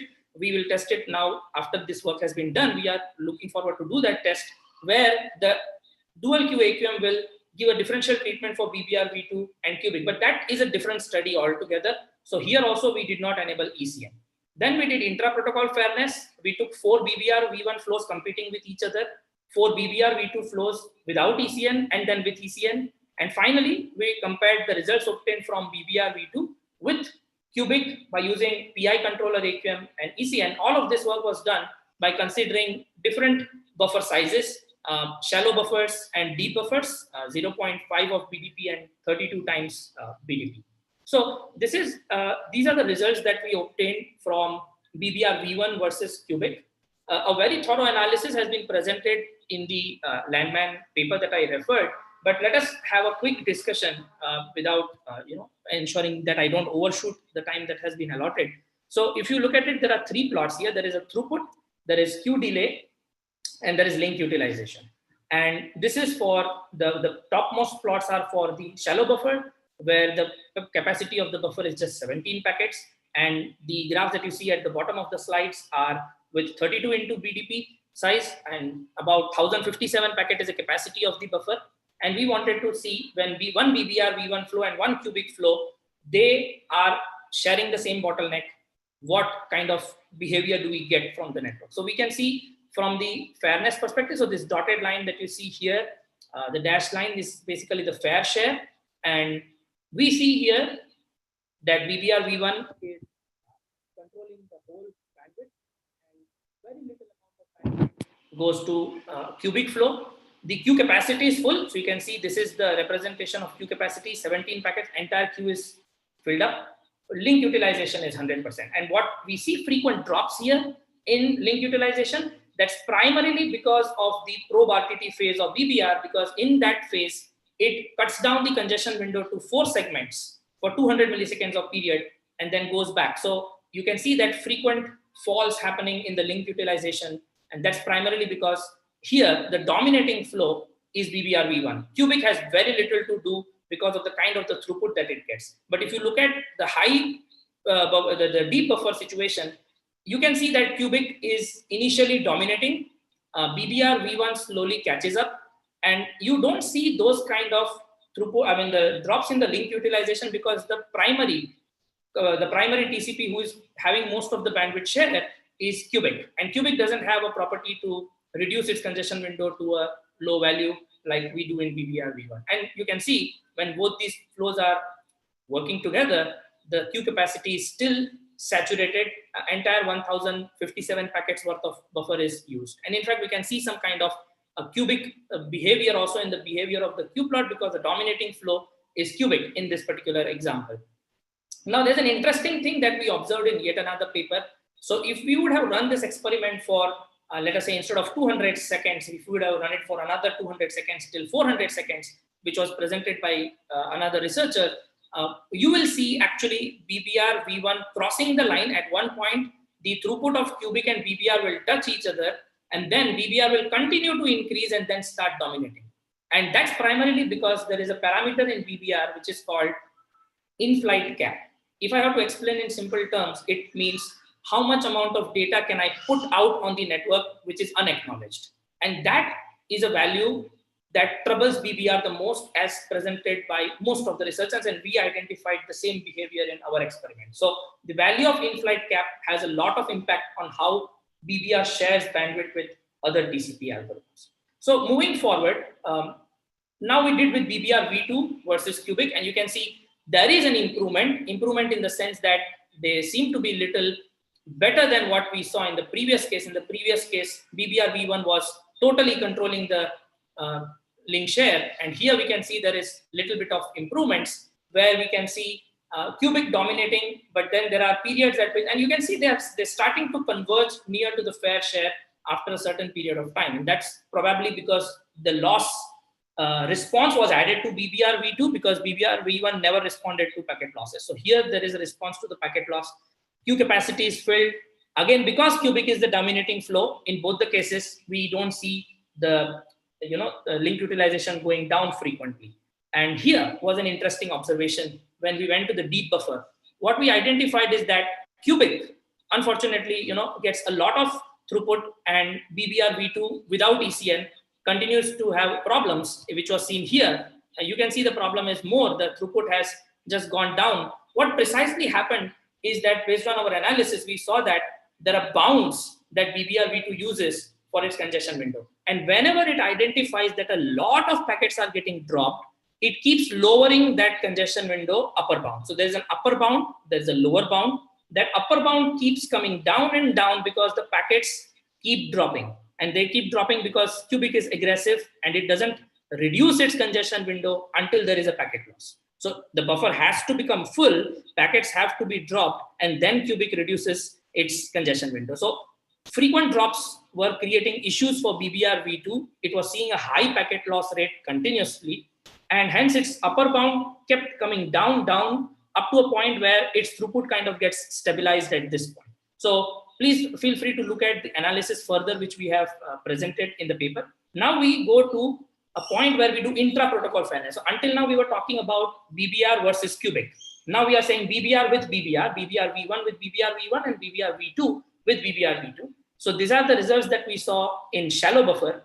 You can see the capacity is full. Again, we see the same behavior because BBR has this property of going into probe RTT where it tries to reduce its congestion window.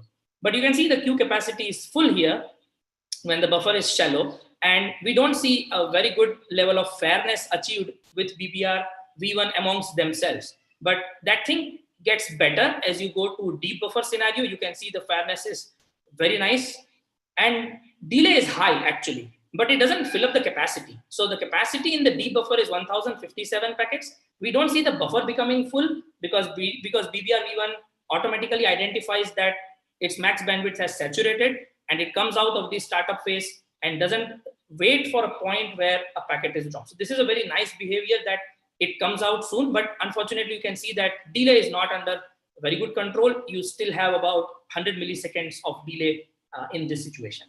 So now we go to a point where we compare BBR V2 flows, but we don't use ECN. And the next experiment that I will show in the next slide uses BBR V2 with ECN. Again, it's a DCTCP style ECN. So we see fairness issues still happening there, after which it takes a lot of time to converge. If you remember, we had similar kind of a behavior obtained when QUIC and BBR V2 were sharing the bandwidth, where they kind of converge after a lot of time.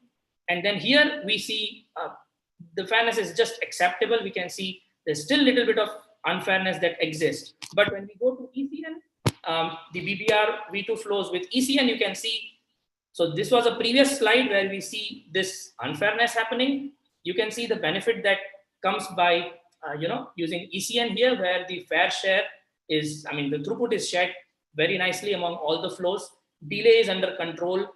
Link utilization continues to have those, the throughput, the utilization issues because of that frequent. And by the way, you can see the frequency of link utilization going down to 60% or 40% is much more here, because BBR V2 goes more frequently into the probe RTT phase. BBR V1 used to go every 10 seconds.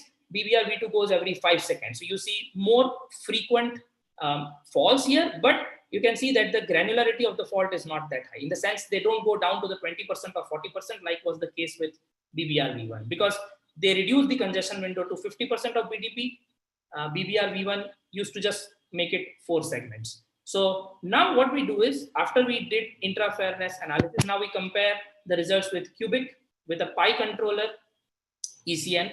We use same configuration, shallow buffer and deep buffer, and we can see the link utilizations. We can see the Q delay under control, and we see a very good amount of fairness between all the flows, irrespective of the buffer sizes here. Now, one interesting point to note here is that you will see that there are little more oscillations in these plots as compared to the BBR V2 plot. That's primarily because QUIC has a fixed reduction value of going back to 70% of the CWND, whereas BBR V2 does adaptive reduction based on its estimate of congestion. So you see little more oscillations in this, but more or less all the flows continue to operate at the fair share. So these were all the results that I took from one paper. Now I will quickly go through before I complete and then leave some room for questions. We took a little more complicated topology than the simple dumbbell. We took a topology which has kind of a data center flows on the left and WAN flows on the right. We have 2 bottlenecks as highlighted in red color. So S1 is the longest flow that starts from here and goes till the end and crosses both the bottlenecks. It crosses the data center bottleneck as well as it crosses the WAN bottleneck. And S2, S3, S4, they are just DC flows. They start from here and end at here at G2. And we have WAN flows, S5, S6, S7, that just cross on the right side, just one bottleneck, and they they terminate at R5, R6, and R7. And S1 starts in the beginning and runs throughout the end of the emulation. S2, S3, S4, they are on-off flows. So they are turned on at 12 seconds, turned off at 24 seconds. And when data center flows turn off, WAN flows will turn on. So at 12 seconds, S2, S3, S4 will start. At 24 seconds, the WAN flows will start. Again at 36 seconds, S2, S3, S4 will start. And then again at 48 seconds, we will have WAN flows. What we wanted to see is what is the impact of these on-off flows on the throughput share that is obtained by S1. Okay, so this is the setup. These are the Q delay parameters that we see on both the buffers. So there is G1. G1 is indicating this bottleneck. G3 is indicating this bottleneck. This is not a bottleneck because input is 1 and output is 1 here. So we don't expect any Q to build up there. So we expect Q to build up here and Q to build up over here.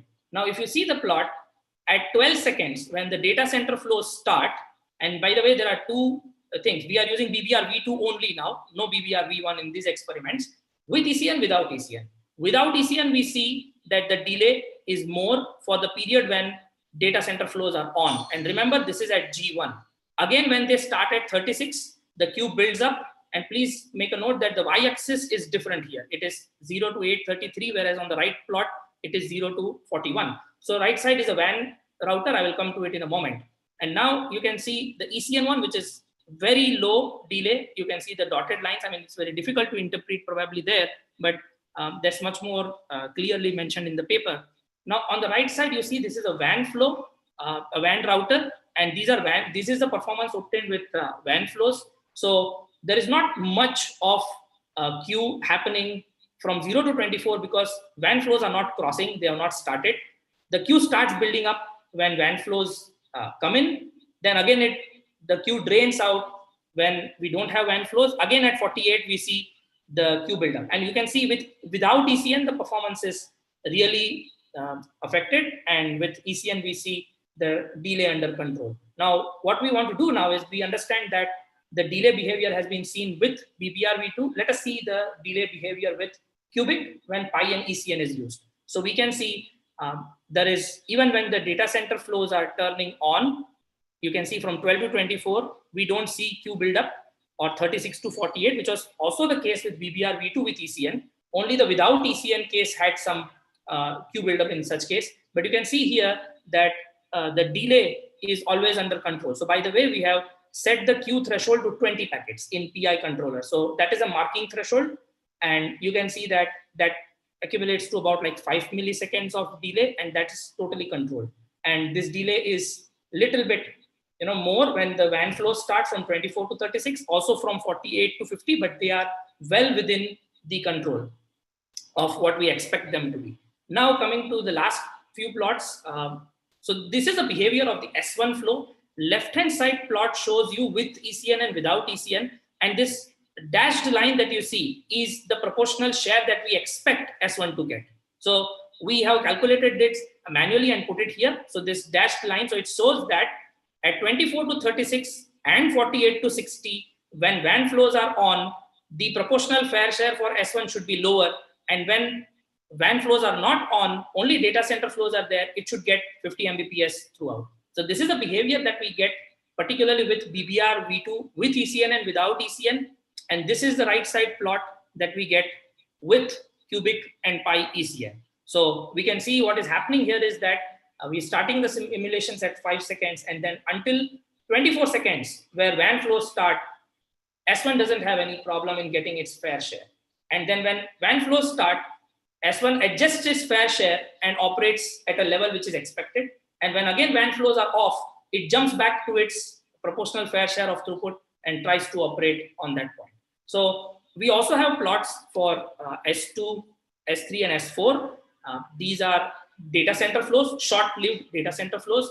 Without ECN, we don't see any behavior which is near to being called as a fair behavior. We can see there's a lot of problem with some of the flows getting more throughput, some of the flows almost getting starved.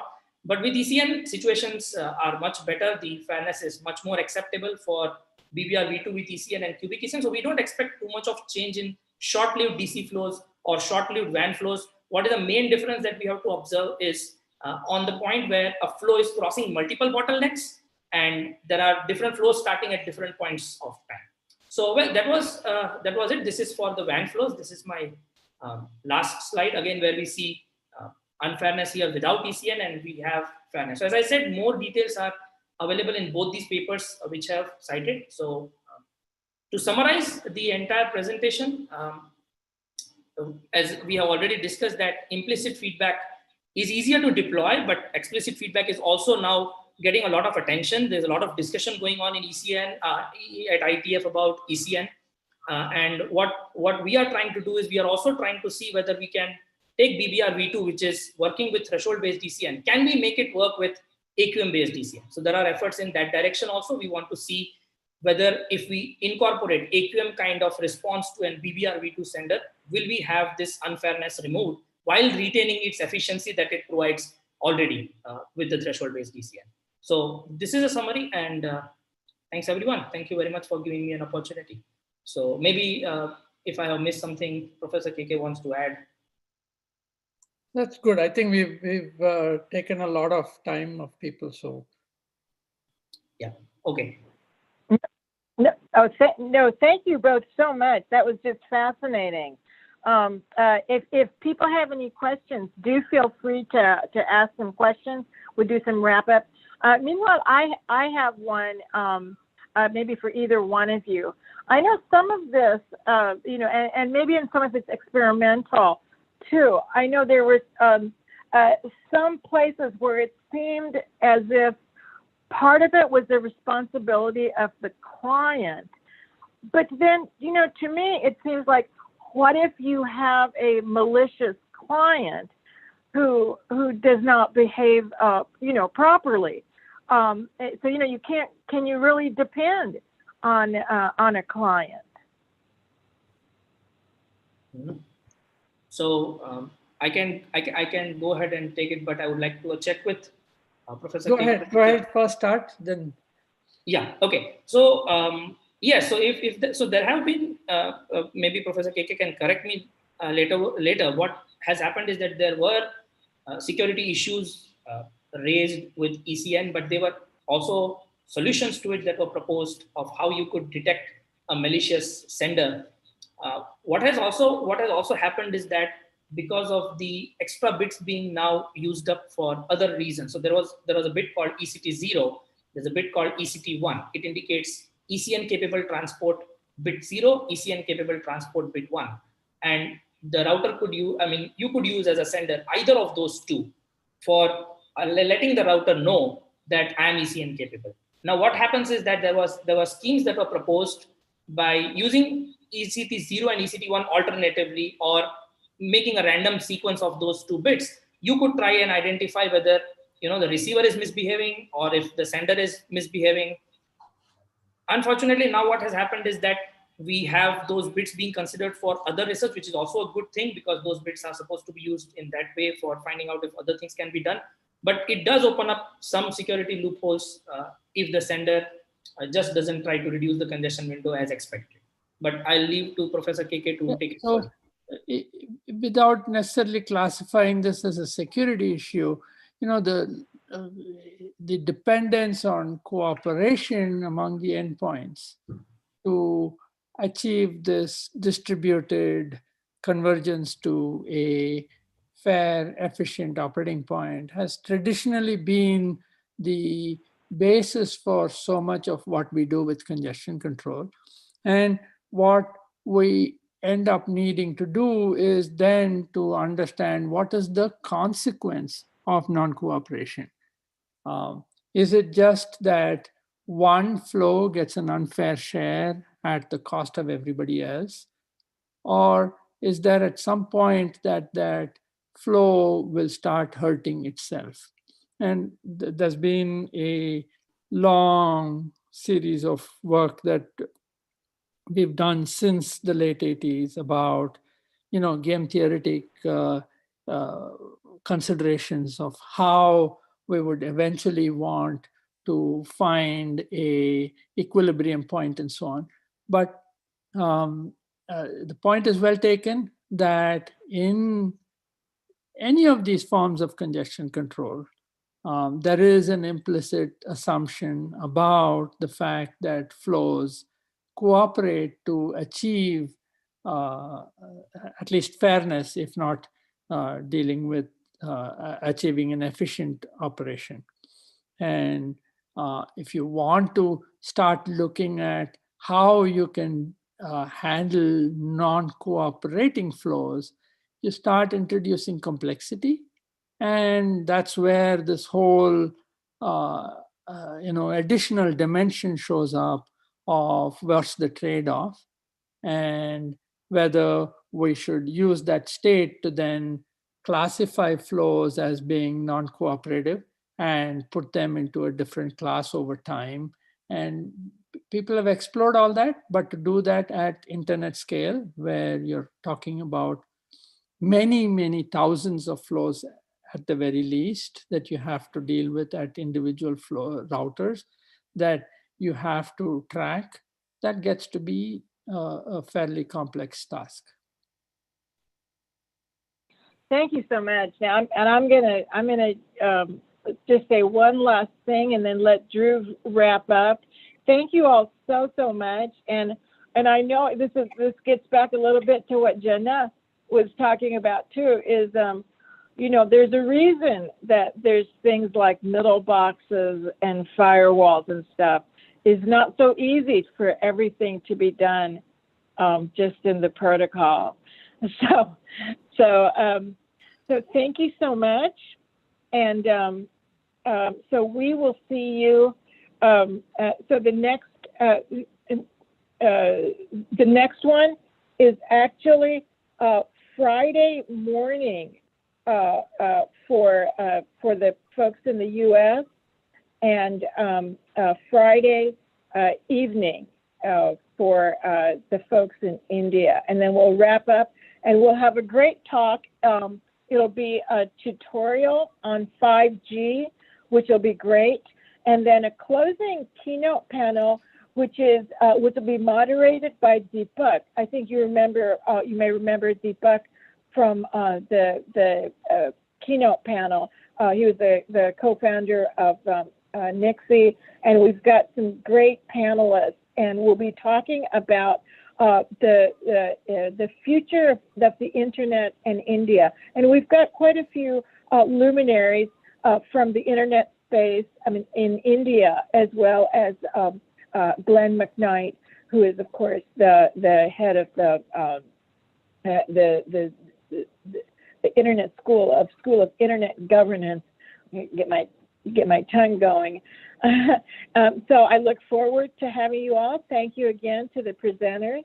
And I believe the social hour is open if you guys want to go over there and talk.